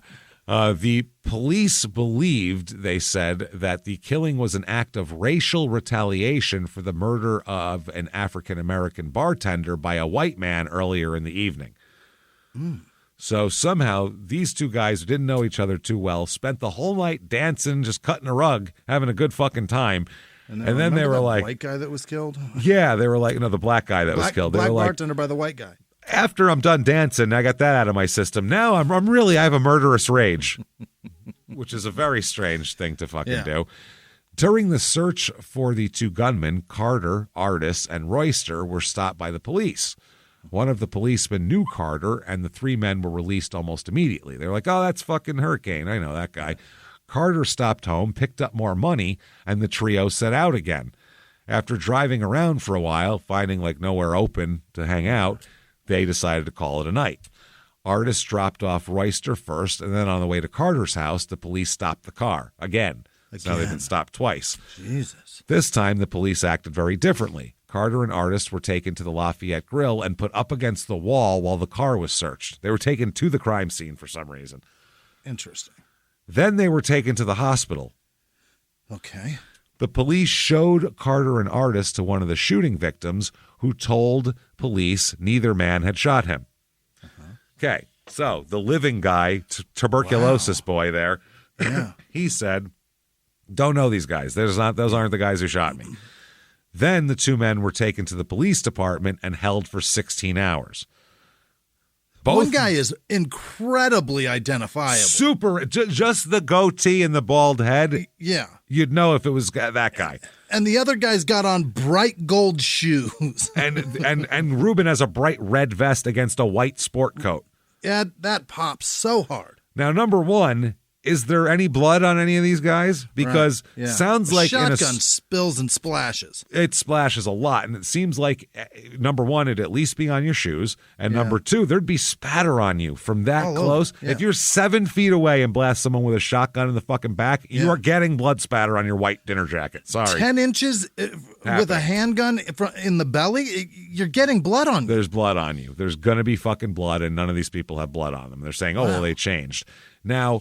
After that, so now they've been taken to the hospital. No positive ID. As a matter of fact, a negative ID has been made. I don't know these people.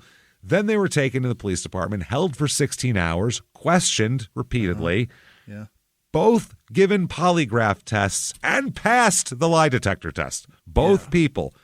Not eyewitness, not me.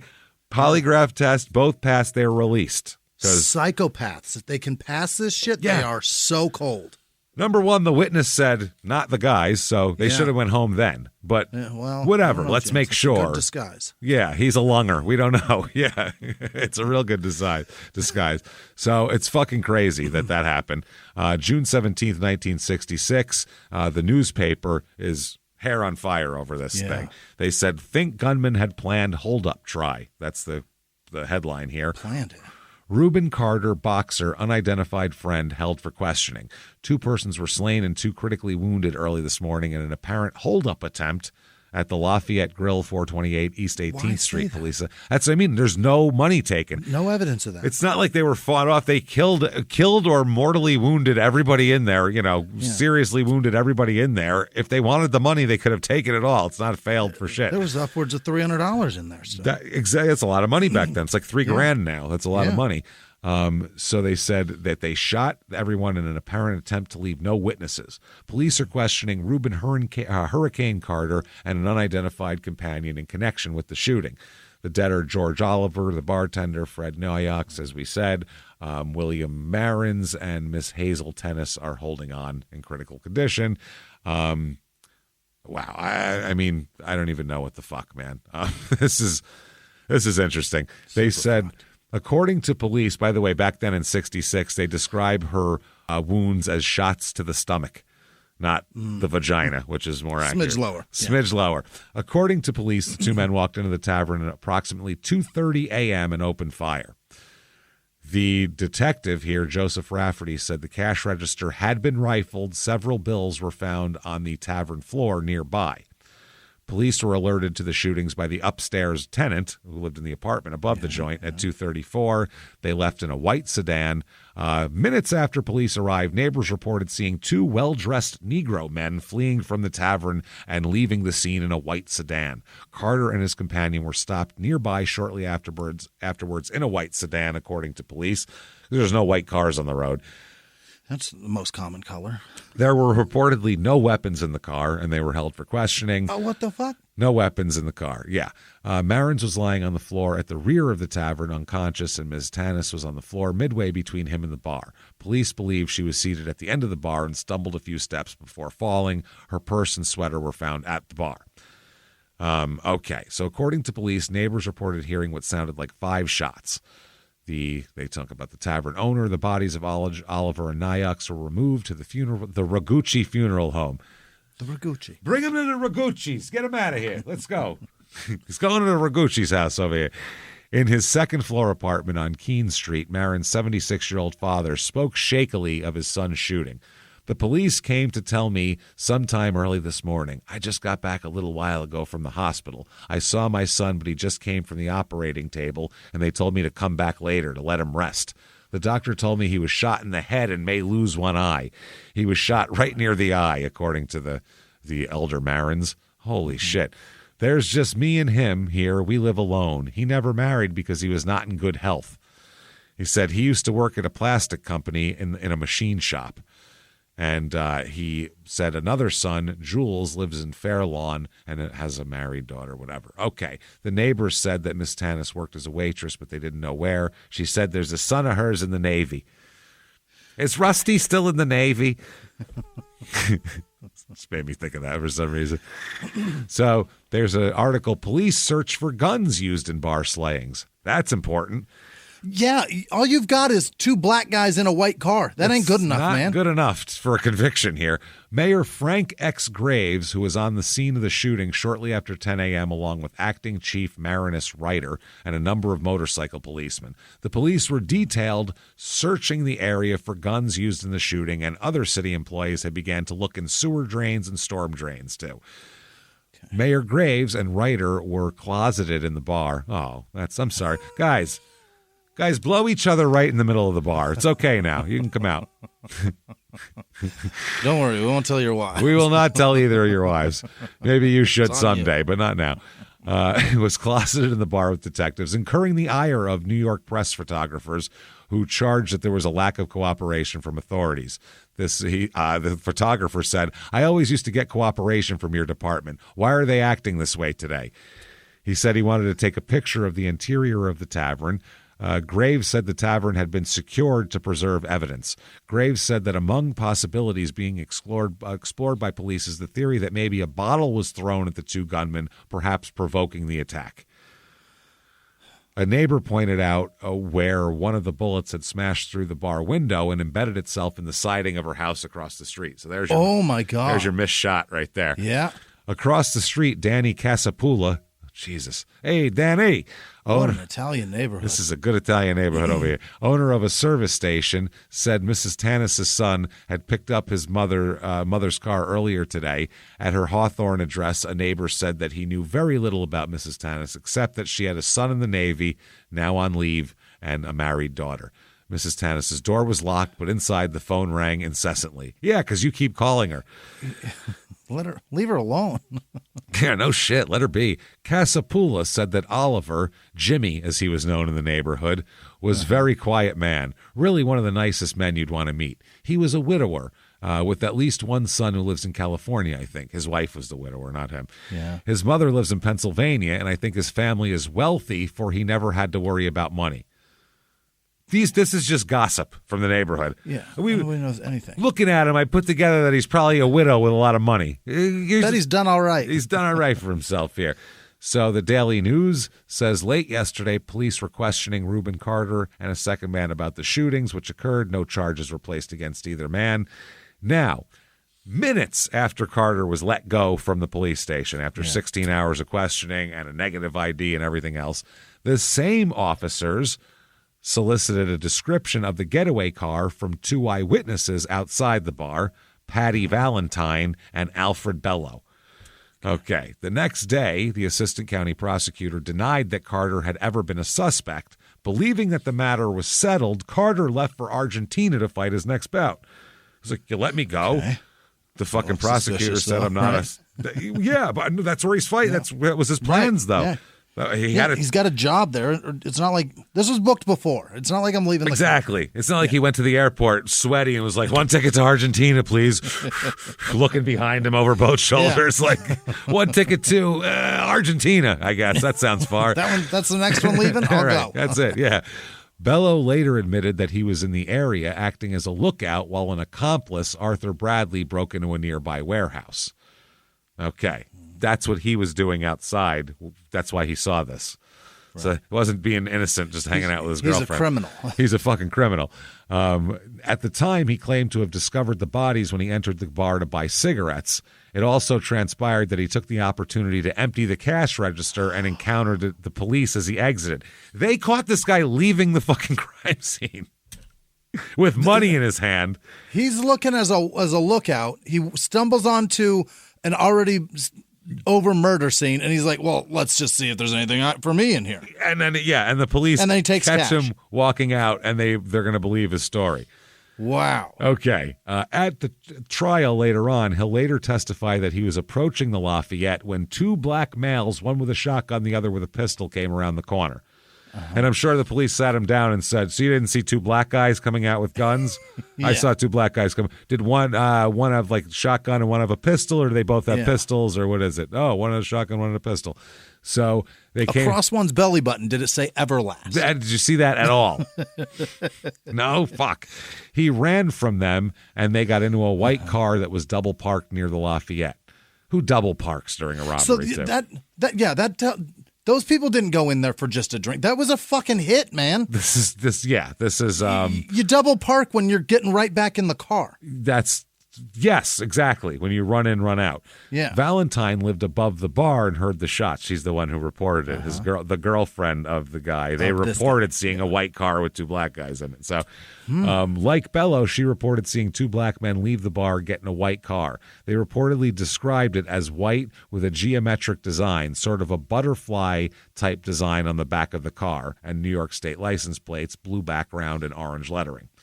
Another neighbor, Ronnie Ruggiero over here. Yeah. He also heard the shots and said that from his window, he saw Alfred Bello running west on Lafayette Street towards 16th Street. Then he heard the screech of tires and saw a white car shoot past heading west with two black males in the front seat. Okay. So, July 19th, 1966. Yeah. Back to boxing quick here. Yeah. Rubin asks for a shot at Emil Griffith's title because he's got it back here. They issued a challenge to Griffith to fight. Carmen Tedeschi is back again, by the way. Terrific. Why do you have this guy in his astrology as your fucking manager? He said, I'll put up any guarantee they want to get a fight with Griffith, as long as the stars are lined up. July 21st, 1966. Yeah, they're all together. There's an article, Together Again. Him and Carmen Tedeschi, his former manager, who went their separate ways after a rift, have patched up their differences and amicably are together again. That is fucking hilarious. Tedeschi, the Saddlebrook construction man, steered Carter from preliminary punching ranks to international pugilistic prominence as Rubin chalked up a series of exciting victories. This guy wanted to be an author, and it didn't work out. Shit. Yeah. He's like Chevy Chase in Funny Farm. He's about to go out to the middle of nowhere and write his novel. Then on the threshold of a shot at the championship, Carter and Tedeschi had quite a falling out, and he left his manager. The boxer sought out Pat Amato of Bayonne, and they signed a boxer-manager contract. Amato and Carter came to the parting of the ways, and the boxer was successful in having his previous pilot again taking over his managerial reins. Now Tedeschi's back in the familiar role, shouting that Rubin is the best middleweight in the world. He has to get another shot at the championship. Remember when I managed him, he stiffened Emil Griffith, the present champion, in one round in Pittsburgh. He lost a split decision to Joey Archer in Madison Square Garden. Who else but Carter rates a shot at Griffith's title? I don't know, somebody who's won more fights in the last year and isn't under suspicion of fucking double murder. Rubin is the only boxer to knock out Emil. That makes sense. Since Carter and Tedeschi renewed their association, Rubin has worked for his manager on the Two Bridges Country Club project to help get into condition. He's now back at Esham's training camp at Chatham Training, his first fight for Tedeschi. Rubin is to fight Rocky Rivero of Argentina on August 5th.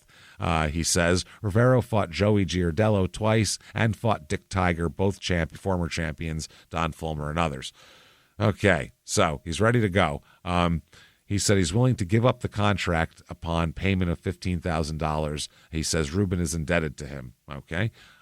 Anyway, Amato says that he still holds the contract, so you're giving me money.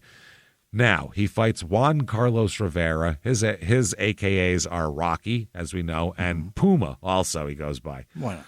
Yes, Puma. Okay. Puma, if you're a Mystery Science Theater fan. They will understand that. 51-13-3 he is coming into this fight. So, pretty good fucking fighter here. That will make Carter. He's going to lose this in all 10 it goes, and Carter's going to lose on points. He's got a little something else on his mind at the moment. He's got other shit. 27, 12, and 1, his record here. October 16th, 1966. So that was August. He's in Argentina. He comes back. By the 16th, big headline, Asbury Park Press, boxer arraigned in triple murder. Wow. Yeah. That's wild. He was spent 6 weeks and they wrapped him up? Yep. They said he spent 1/3 of his 29 years in reformatories and prisons, was arrested yesterday and charged with committing a triple murder in a local tavern 4 months ago. Wow. Carter, a ferocious-looking fighter with a shaved head and drooping mustache, lost a championship bid against then middleweight. How about fucking let's not talk about the boxing record? What are you guys doing? Who gives a shit? They talk about all this. During the past year, he slipped from his usual rank position in the middleweight division, blah, blah, blah. He was picked up early yesterday by detectives who also arrested John Artis, 21, of Patterson. Both men were arraigned on 3 counts of murder for the crime here. Mayor Frank X. Graves calls it one of the most heinous crimes in the city's history. Sure. Yeah, well, I mean, I'm sure it is, but we don't know if these guys did it. That's the problem. Aren't all crimes like that? They're all They're pretty heinous. Yeah. And here's the thing. If both guys pass the lie detector test, I tend to fucking believe it. If one guy could just be a really good fucking liar, and then the other guy would be like, yeah, no, I didn't do anything. If they lean more, I'm leaning more on the lack of a murder weapon, B, blood spatter. Like, there's no presence that they would be in that bar at all. None. And even if you weren't a science guy, you just sit there and go, well, I mean, they both passed the polygraph. Isn't that good? There's that, yeah. Isn't that why we gave it to them, to exclude them? But also, they're not covered in fucking blood. They should have been covered in blood from the very beginning. Police said the slayings appeared to be in an effort to eliminate any witnesses of an apparent holdup, where they took no money, by the way. Right. And the main witness is the guy who fucking stole the fucking money. Who held them up. It's a successful robbery for Bello. That's the guy who got a successful robbery. So it makes no fucking sense here. Maybe he was a lookout for that shooting, and his job was to get the money. Maybe that's what it was. Who knows? So they said an undisclosed amount of money was taken by 2 gunmen who opened fire with we know that's not true. That's what the police, they were telling the newspapers that, though. Killed outright, we know who's killed outright. Ringed by policemen. Carter and Artis were brought into court yesterday morning and arraigned before Magistrate Charles Alfano. They were held without bail. Jesus. As they were led back to their cells, Carter hung his head and wiped tears from his eyes. Oh, I probably would be, too. The 2 prisoners, fucking Jesus. The 2 prisoners had been picked up in a car near the scene shortly after the slayings, but were released after questioning. Again, they were stopped once. Once they hadn't stopped anywhere, and they had no blood on them. And then he stopped home, grabbed money, but still Artis was there. Anyway, Carmen Tedeschi, who managed the boxer after Carter's release from prison until recently, told the Associated Press, quote, "I just can't believe he'd do anything like this. I don't think Rubin is a bad boy. He's 29. Man. Yeah, I don't think people understood him. He's a boy who had a lot of hard knocks all his life." Stop calling him a boy, please. People just give us no respect until we're 65. Jesus Christ, man. No shit. Carter spent 5 years in reformatories and 4 years in prison as a teenager. As a young man, his slide down the middleweight rankings began after his loss to Giardello. This is wild. Then, right under this is a very interesting article that says, "Baby left at church with note." Oh? Okay. A week-old baby boy was left on the steps of a church yesterday, along with a note asking that the baby, quote, be sent to a good foster home until the author could earn enough money to care for him. I'll be back? I'll be back. Don't do that. Store him a bit. Will you hold on to this baby until I can come back and be charged with abandoning a child? A church is like a baby pawn shop. You didn't know that?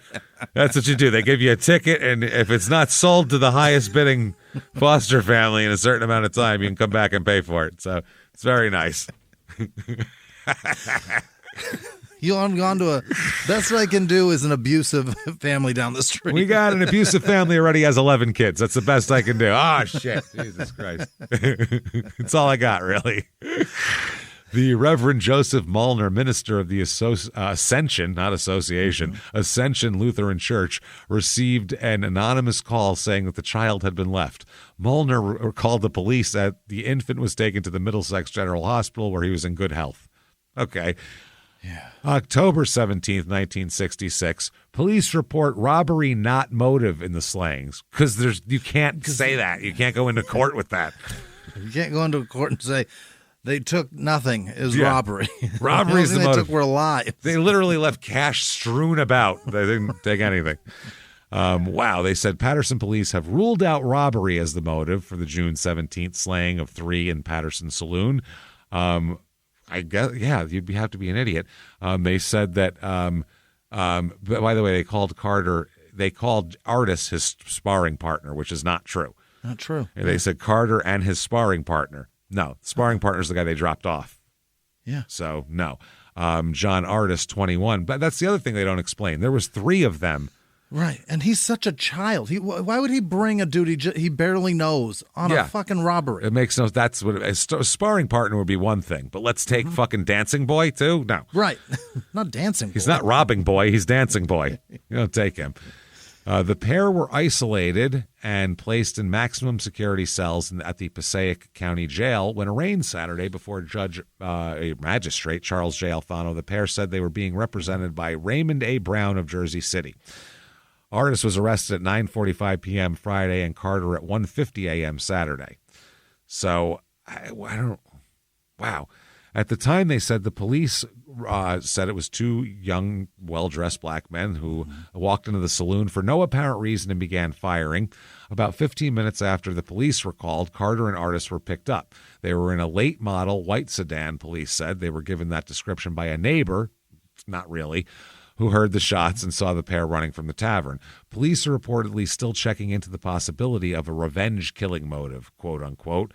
6.5 hours before the fatal shooting, which occurred at 2:30 a.m., Roy Holloway, who just bought the Waltz Inn, Montgomery and Summer Streets, was shot by a man he bought the saloon from. He was shot by the man he bought the saloon from. So there was a business beef.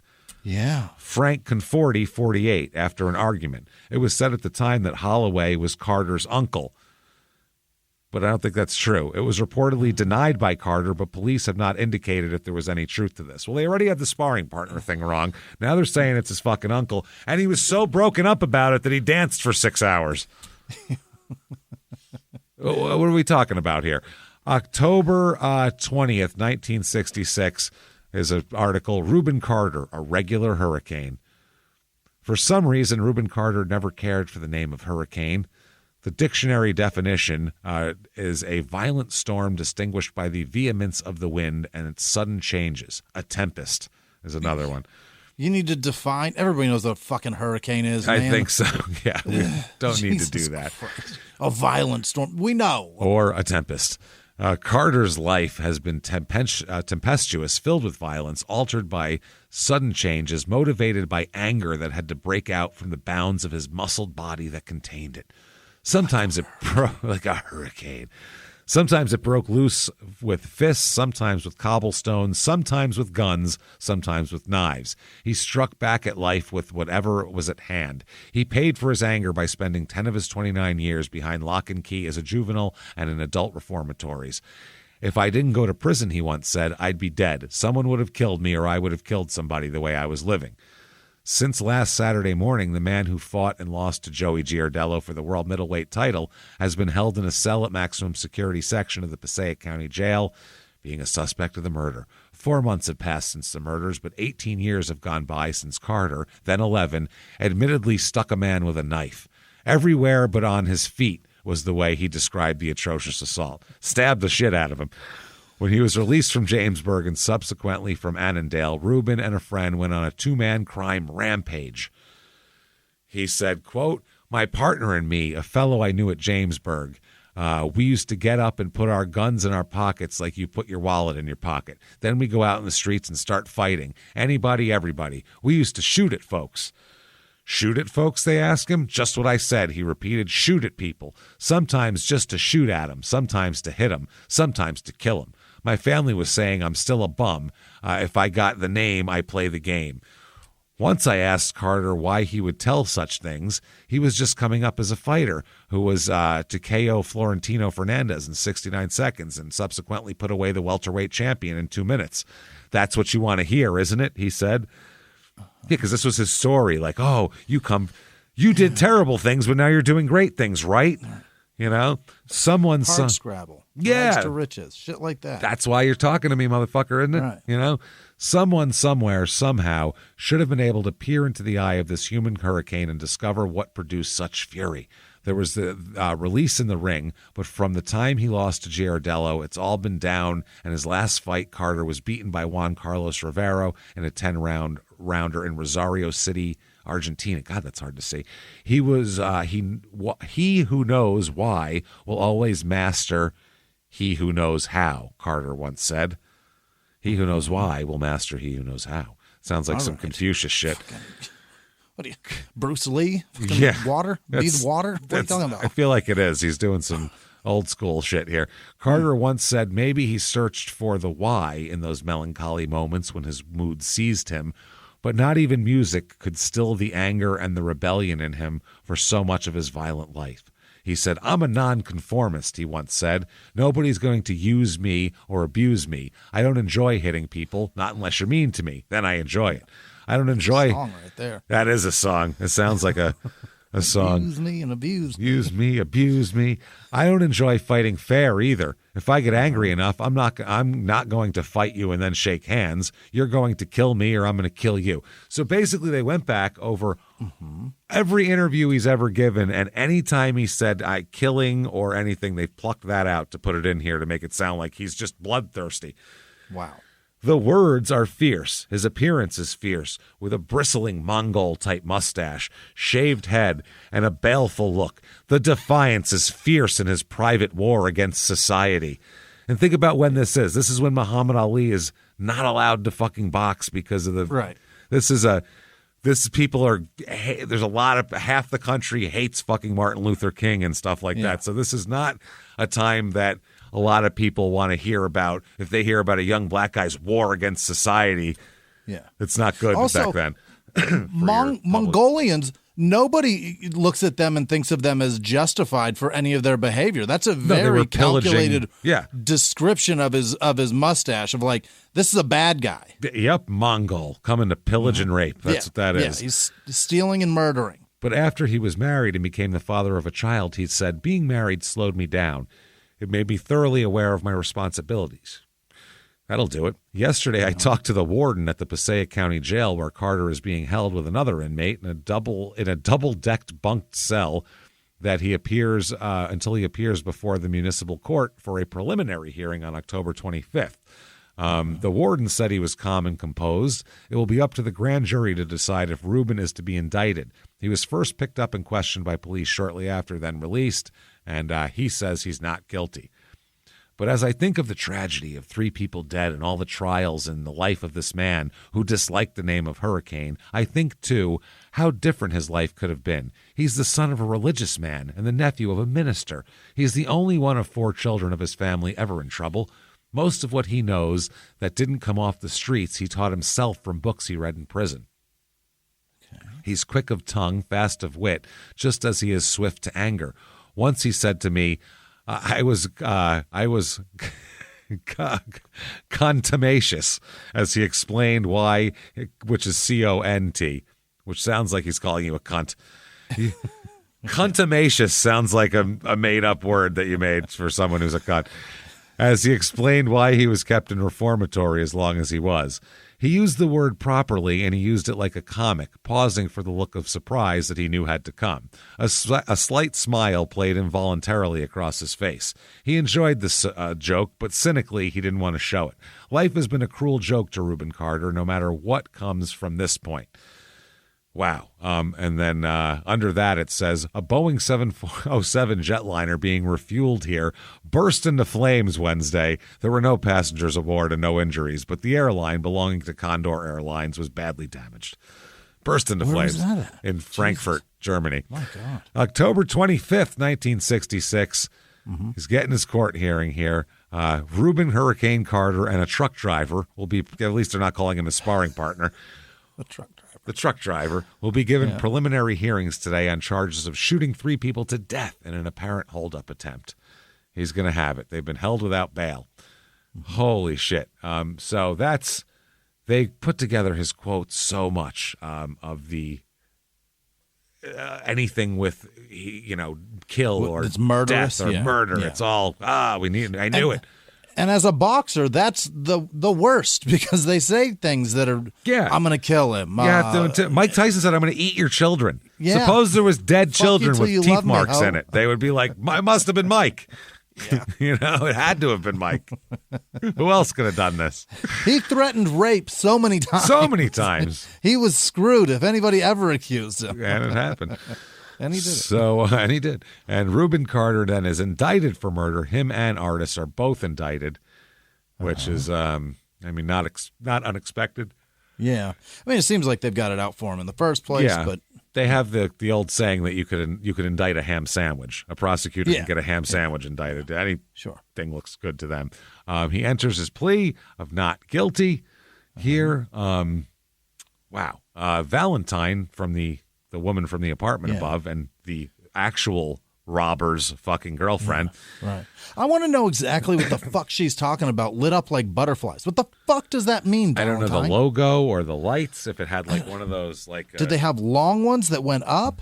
Or one of like the circular swooping one, around like the spare tire looking thing on the back with the lights on it. 'Cause there's cars like that too. I don't know what the fuck she's talking about. I don't either. Now, Valentine initially stated that the car had rear lights which lit up completely like butterflies, remember.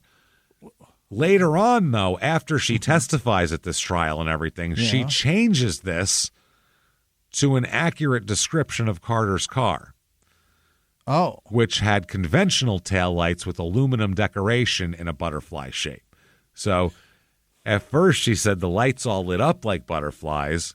Then she later on at another trial, she will say that no, they were like this and accurately describe the lights. So so she's been shown a picture of a Dodge Polara. She's been told what they look like. Yeah. This aligned with what provided by Bello. The prosecution later suggested the confusion was the result of misreading of a court transcript by the defense. Forensics later established the victims were shot by a .32 caliber pistol and a 12-gauge shotgun, although no weapons were ever found. That's not good. No, there's no forensic evidence linking Carter or Artis to the murders. They didn't even do fucking residue checks on their hands. Yeah. Nothing. Yeah. They have no. I'll bet you that 32 is still in the Hudson. I was just going to say, there's a fucking lot of rivers around here. You betcha. While the gun residue tests were commonly used, DeSimone, the lead detective, later claimed he had insufficient time to bring in an expert to administer the tests. Insufficient time to get the most important evidence of everything. They were there, by the way, for 16 hours in the police station. In 16 hours, you couldn't get anybody. By the way, you're within an hour of New York City, and within 16 hours, you couldn't get somebody with a handy wipe. One fucking person who knew how to do a GSR test. Are you? Wow. Fuck, that is pathetic. That's some sorry shit. He did arrange for an expert to conduct lie detector tests. He had enough time to get lie detector tests before he got a GSR. Yeah, because a lie detector, you can work to your advantage. Mm-hmm. You can't work a GSR. If they have no gunshot residue, the fucking case is over. They're gone. It's done. If they fail a lie detector, now we can really dig into this. Now we're in it, yeah. In 1976, a second report was discovered claiming they failed the test, even though they were let go and told they passed. Right. But they had a report for that. After 17 hours of interrogation, they were released. But they didn't bring out the 70s. They didn't bring that out till 76. Oh, no, they actually failed the polygraph, even though we told them they passed, and they did pass, and we've been saying that for 10 years. After 17 hours, they were released. Carter and Artis voluntarily appeared before a grand jury, which found there was no case to answer at the time. A rental car had been impounded when Carter and Artis were arrested and retained by police. 5 days after the release, a detective reported that on searching it again, he discovered 2 unfired rounds in the car. In the car? Yes. Now, the first wasn't there when they first searched the first time, but then right when they were going to give him back, they said they found a .132 caliber and a 12-gauge shell. Oh, one of each. One of each. That's convenient. Neither matched those retrieved from the victims, by the way. So he threw 232s and a fucking 12 gauge on the floor. I was like, hey, look what I found. Hey, look at these. Because otherwise, they just had all different ammo now in the car. Mm-hmm. Now it's getting more and more far-fetched. The 32 round was brass rather than copper. He didn't know that at the time, though. He couldn't They know, just 'cause looked it's in gold bodies. to him. Yeah. When they pulled him out. While the shotgun shell was an older model with a different wad and color than the shotgun Hilarious. shell. So complete bullshit is what that is. To me, if I hear they searched the car the first time, they didn't find shit, then they automatically found them, but they're not even the same ones They that didn't match the one. Yeah. I'm going, this case is over.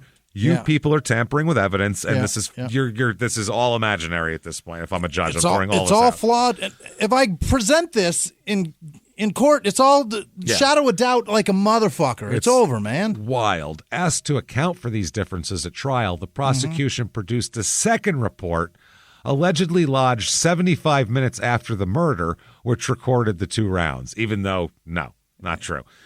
They were unable to explain why, having that evidence, the police released the 2 men, or why a standard bag and tag evidence procedure wasn't followed. Well, if you had them then, A, why'd you let them go? And B, why the fuck didn't you take them as evidence, you fucking morons? They had no explanation for that because it didn't happen. That's why.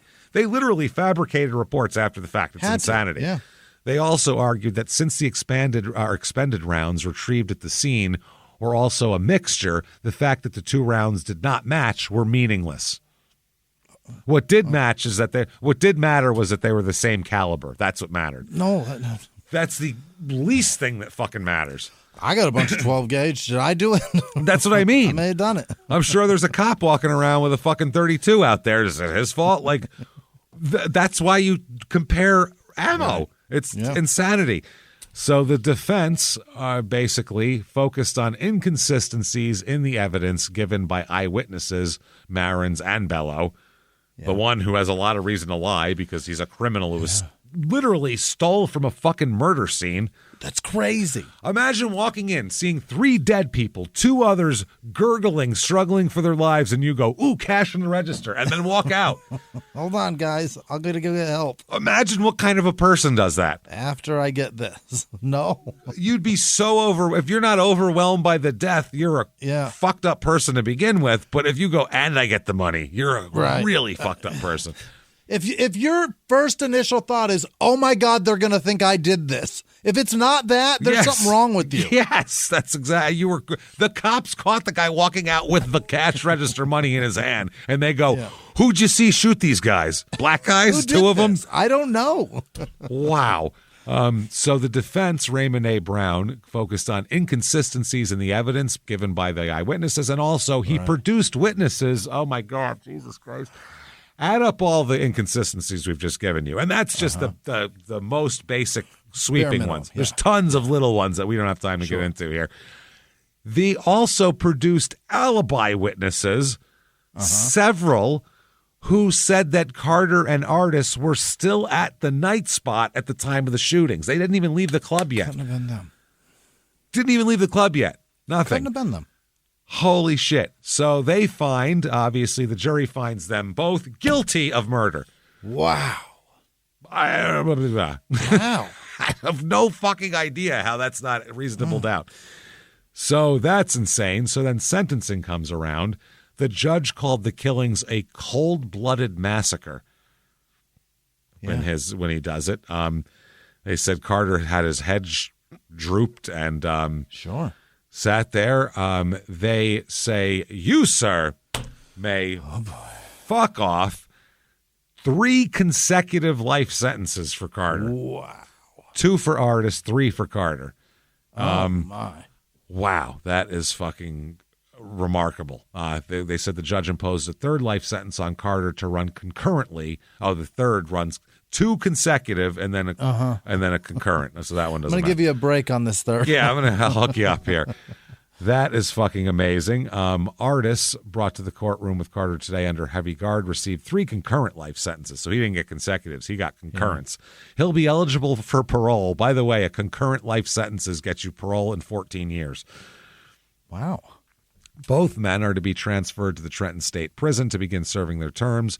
Judge Larner said he took Artis's lack of criminal record into account. He also told Artis Rubin was the leader and you are the follower. Oh, gee, thanks for telling us what happened. The judge asserted the evidence reflects a clear-cut intent to kill every person in the tavern at the time. Yeah, yes, I agree. whoever was there really wanted to, but I don't think it was not them. He added that the case is totally absent of any understandable reason or motive. Again, perfectly agree with that. Yeah, sure. That is remarkable. So they're given life fucking sentences.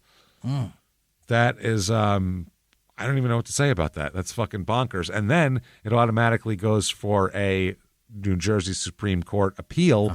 A unanimous 7-0 decision said from the Jersey State Supreme Court said that it found nothing to suggest that Carter and an accomplice were innocent in the shootings. Nothing. Oh my God. 7-0. I mean, who are those people? Fucking A, man. This is wow. What the fuck, man? March 4th, 1970, they're denied a new hearing. The U.S. Supreme Court turns down petitions by these two to hear the fucking case. They're turned down for it. Wow. So according to Assistant Passaic County Prosecutor Archibald S. Krieger, who sounds like a real party, that Sure guy, does, yeah. who opposed the applications, the court ruled it could find nothing in the records to warrant a review of the case. Nothing. All the stuff we just mentioned, we're good. Not even a little bit. The defendants contended that the evidence at trial did not warrant convictions, and two prosecution witnesses lied to win favor from the state because they were burglarizing a factory near the tavern when the shooting occurred. Yes, Bello will say anything because you caught him walking out of a murder scene with money in his hand. Of course, I'll tell you who did it. Sure. Not me, tell you that much. I didn't have anything to do with it. I didn't do anything. Neither of my buddies did it. I know that much here. Wow. They pointed out that the two witnesses were not indicted for the attempted burglary. He admitted he was burglarizing a tavern and stole the cash register money and was never indicted for any of that. He helped. He was such a hero, though. Oh, he is. He really is. Saved the neighborhood. See something, say something. You know what I mean? You really got to do that. This is fucking crazy. So now he's in prison. Rodway, New Jersey. In the outer office, a guard in a blue shirt looked up. "What's his number?" the guard asked. 45472, one of the visitors replied. Moments later, two other guards began to unlock doors inside Rahway State Prison's high brick walls. Soon, in a private room with a big brown wooden door that had a small window, Rubin Carter appeared. Once he fought for the middleweight title, Rubin Hurricane Carter, but now he is 36 years old, serving a triple life sentence for the 1966 murder of 3 white patrons in Paterson, New Jersey tavern. His black skull was shaved as it always was. His mustache and beard were thick. His glasses have gold frames.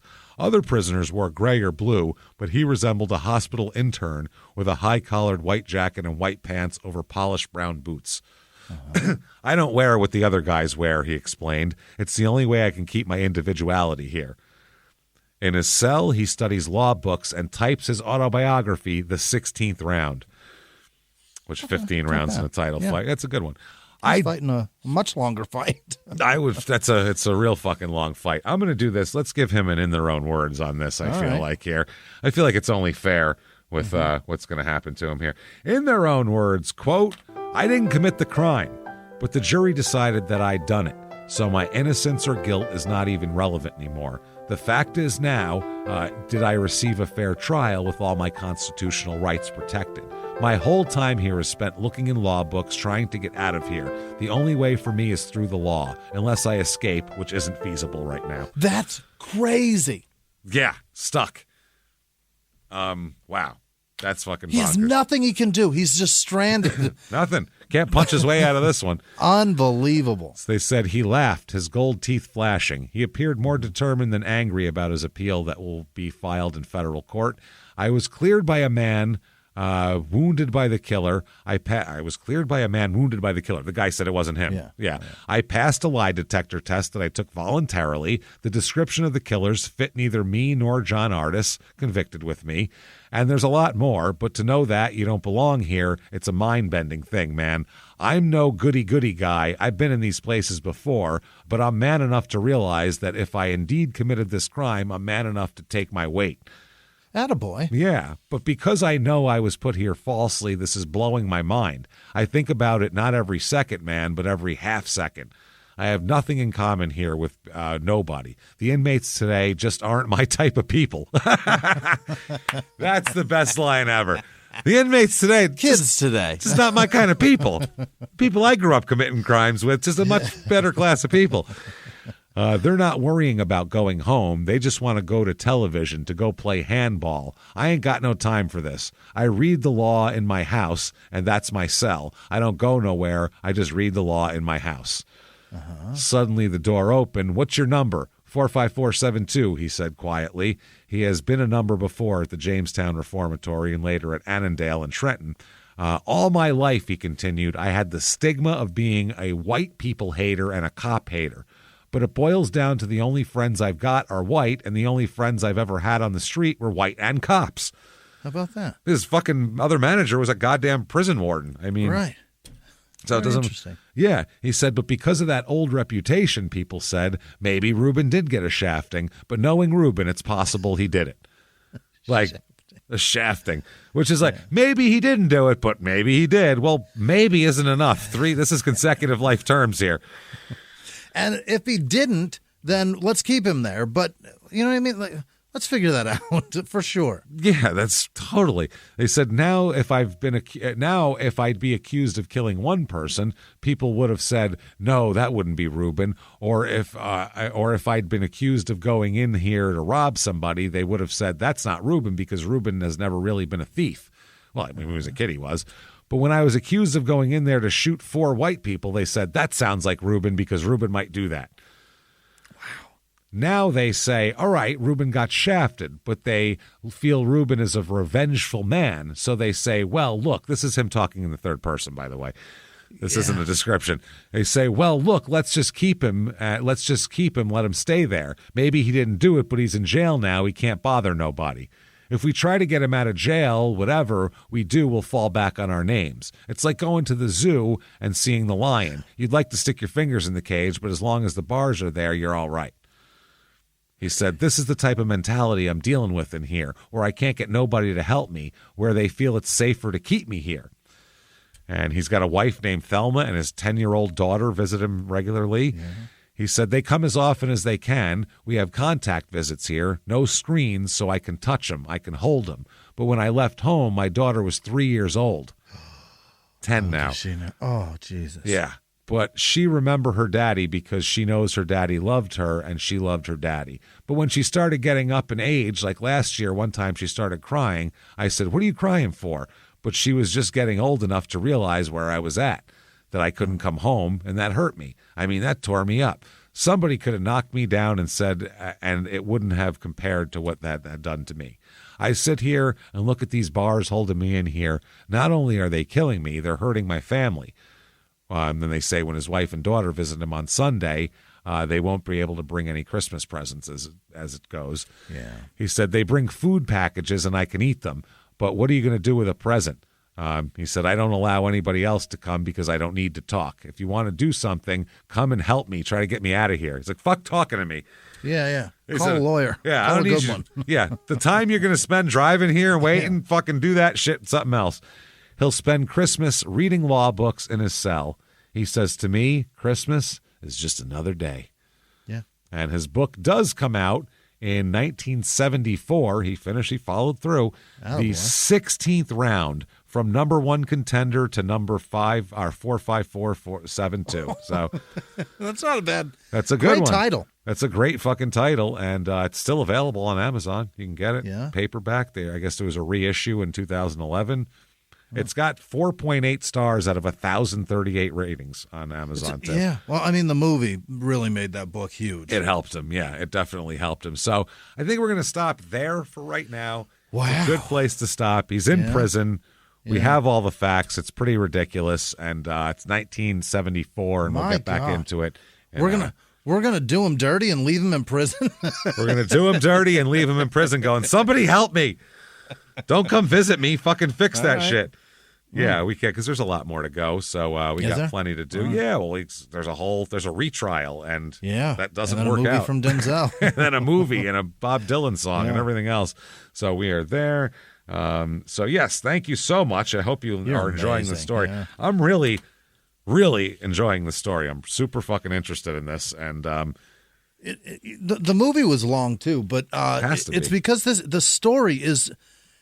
It's so fucking involved. You have to know everything about him before you can know anything about him.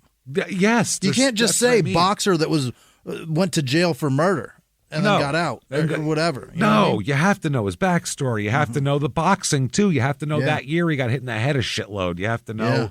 There's so much background that needs to be done. You have to start it, get to grace, and then fucking fall, as we've said many, many times. And don't worry, next week we'll have How Is It You've Come to Arrive here. Sure. I don't know if we're going to finish this next week. Oh, really? This might be 4 parts. Wow. It might be. Oh, my God. It might be 4. We have a lot left, so we'll figure it out, but it's going to be at least 3 parts, obviously, so we'll do all that. Keep doing that. Now, if you like the show, tell the world about it. Tell everyone on social media. Don't keep it private. This isn't a thing. Don't gatekeep this shit. Yeah. Give it to people. Pass it out there. Pass it out. Do all that. And also give a review on whatever app you're listening on because it helps the show so much, and it's a quick, easy, and free way to help the show. So thank you for doing that. Also, head over to shutupandgivememurder.com. Get your tickets for live shows for Small Town Murder. Get all your merchandise for Crime and Sports, Your Stupid Opinions, and Small Town Murder. We got it all right there. Check that out. Shutupandgivememurder.com is where that all is. You definitely want to follow on social media at Crime and Sports on whatever your apps you hang out on are. And you also, for sure, want to get Patreon. Oh, boy. Patreon.com/Crime in Sports. Anybody $5 a month or above. It's a cup of coffee, everybody. Yeah. One cup of coffee. Incredibly affordable. I'm telling you, Don't call it cheap. Make a cup at home one day and save the $5 and give it to us instead, and you will get hundreds of back episodes of bonus material and new ones every other week. We will not let you down, and we're consistent as the fucking day is long. You betcha. They come out all the time. So every other week. This week, what we're going to talk about for Crime and Sports is the Duke lacrosse disaster. Yeah. That whole mess, which was like... What a story. Wow. Just having hatred go from one place to another. Yeah. Like, it's like you need like... Your head, you get whiplash from it. It's like, oh, no, you're awful. No, you're awful. Everyone's awful. This sucks. It's like they're passing a ball between awful lacrosse sticks. Back and forth in those little nets. So definitely follow there. And what that will get you is a shout-out. And when do those shout-outs happen? Right fucking now. Jimmy, hit me with the names of the people who would never, ever, ever testify lies against us to get us consecutive life sentences in prison. Jimmy, hit me with them right fucking now. This week's executive producers are Cindy Ryan. Happy birthday, by the way. Happy birthday. Skyla Powell, happy birthday. Happy Holy birthday. shit, the two of you. Hey. Hope they're great days. Gary Howard definitely. And Dave Weasel. Dave Weasel, and Gary, too, has been listening a long time, but Dave Weasel is a comedian. He's been listening to us for a very long time also. He's a wonderful person. I've known him from Twitter for 8 years ago or so. He's terrific. Thank you, Dave. Fucking you're a Dave. Sweetheart. Salute. Other producers this week are Crystal Bobseen, Kelly from hello, Kelly from the IT guy's wife. All right. I'm trying to figure out why I wrote that like that. That's I don't know. I don't know. Maybe the IT guy's wife wants. Yeah. Why'd you do that, Jimmy? Register that, everybody. Not trying to figure out why they wrote this. I'm trying to figure out why I wrote this like this. Just make sure you registered that, please, everyone. I think the IT guy's wife is jealous of Kelly and wants her to leave him alone. I don't know. Maybe. Coming over the house all the time, really being making wild accusations, Kelly.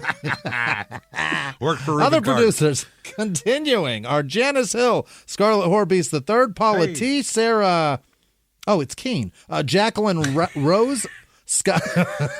Big build up. Very easy. Suspense. Scottish McMuffin, Dylan Langley, Anya Darkstar, Clay with no last name, Micah with no last name, Amanda Stewart, Jacob Wise, Tim Bland, Tammy with no last name, Greg with no last name, Shadow Thomas, Rebecca Kunle,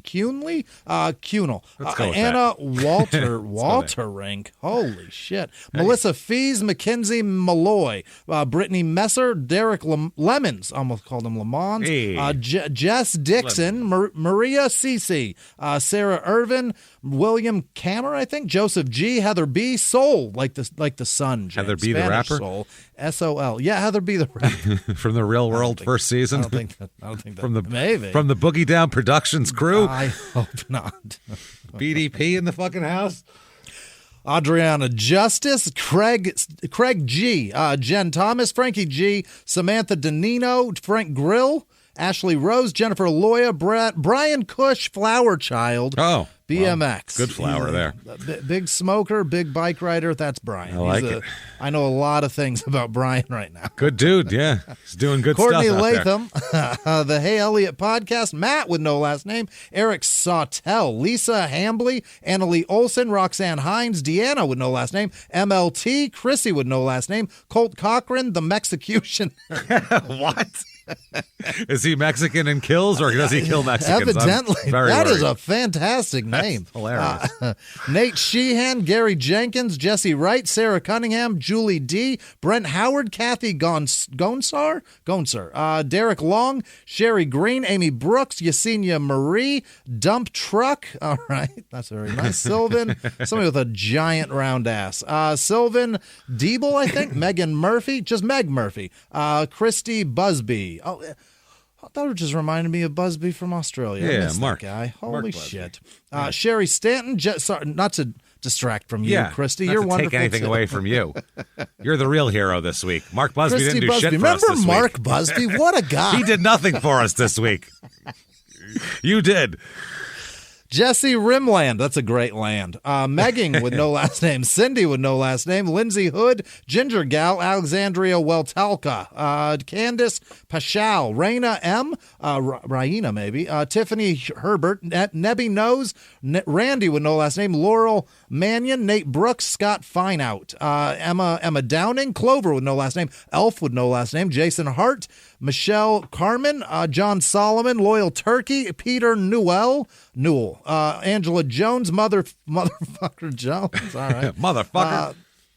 Sheila Van Nort, Emily Westrick, Sarah Hill, Jess Herring, Reedy? What is that?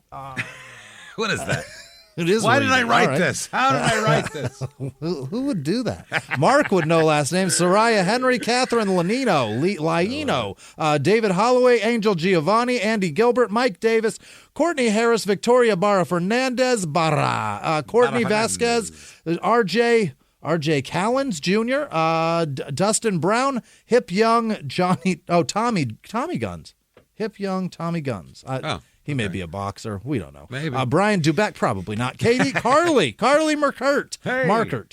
Salah Nayazi. Jalen Robertson. Shavara with no last name. Chance McDaniel. Hey, Chance, how are you, bud? Ray Dog. Jenny Hulche. Christy Denler. Lusco. Melanie Simone. Diane from Spokane.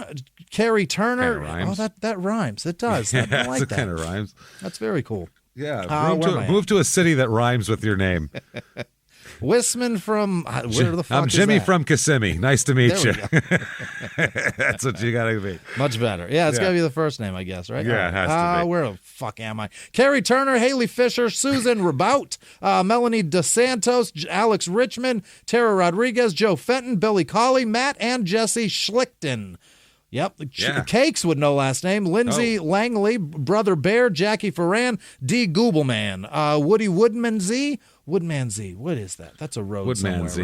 right? Yeah, wasn't it? Is that a place somewhere? It's a town. It's a city. Yeah, I think you're right. Jen Holder, Stacy Henry, Nellie Noble, Tracy Pettit, Jen Fred, Cameron Grip, Jimmy with no last name, Melissa with no last name, Shelley with no last name, Mason Gordon, Libby Alderfer, Christina with no last name, and then Christina Britz. I got a feeling that's one person, two different patrons. Oh, thank you, well, Christina. thank you. Otherwise, thank both of you. Jason, the no-hooker killing trucker, James. He kills no hookers. That's good. He kills everybody but hookers. Christopher Sharp. You got to have standards, and not even standards. You got to have you got to have have an a appetite. 401k. Otherwise, you're not worth it. Know your appetites. That's all. And Georgia Schwartzkopf, Silent Storm, Norman's Kyler wife. with no last name, Leah Works, Delgado, and all of our patrons. Obviously, you guys are the best. Thank you.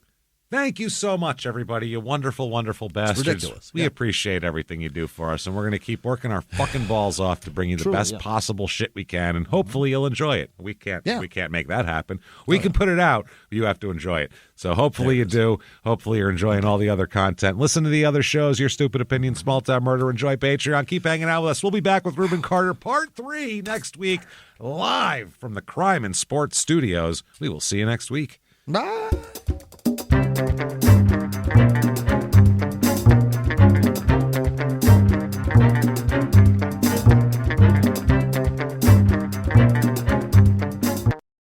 If you like crime and sports, you can listen early and ad-free now by joining Wondery Plus in the Wondery app or on Apple Podcasts. Prime members can listen early and ad-free on Amazon Music. Before you go, tell us about yourself by filling out a short survey at Wondery.com/survey. In the 1980s, a rosé swept the country. Hey, Mike, I really like this White Zinfandel. Well, good. Now put it down. We're going to try another one. White Zin became America's top-selling wine. But most don't know that this sweet drink has a sour history.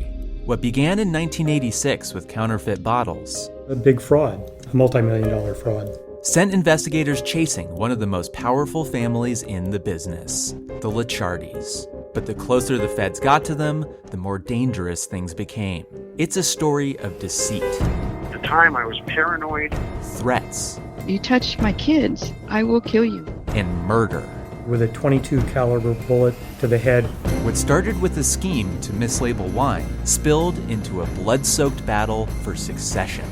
Welcome to Bloodvines. You can binge listen to Bloodvines exclusively and ad-free on Wondery Plus. Join Wondery Plus in the Wondery app, Apple Podcasts, or Spotify.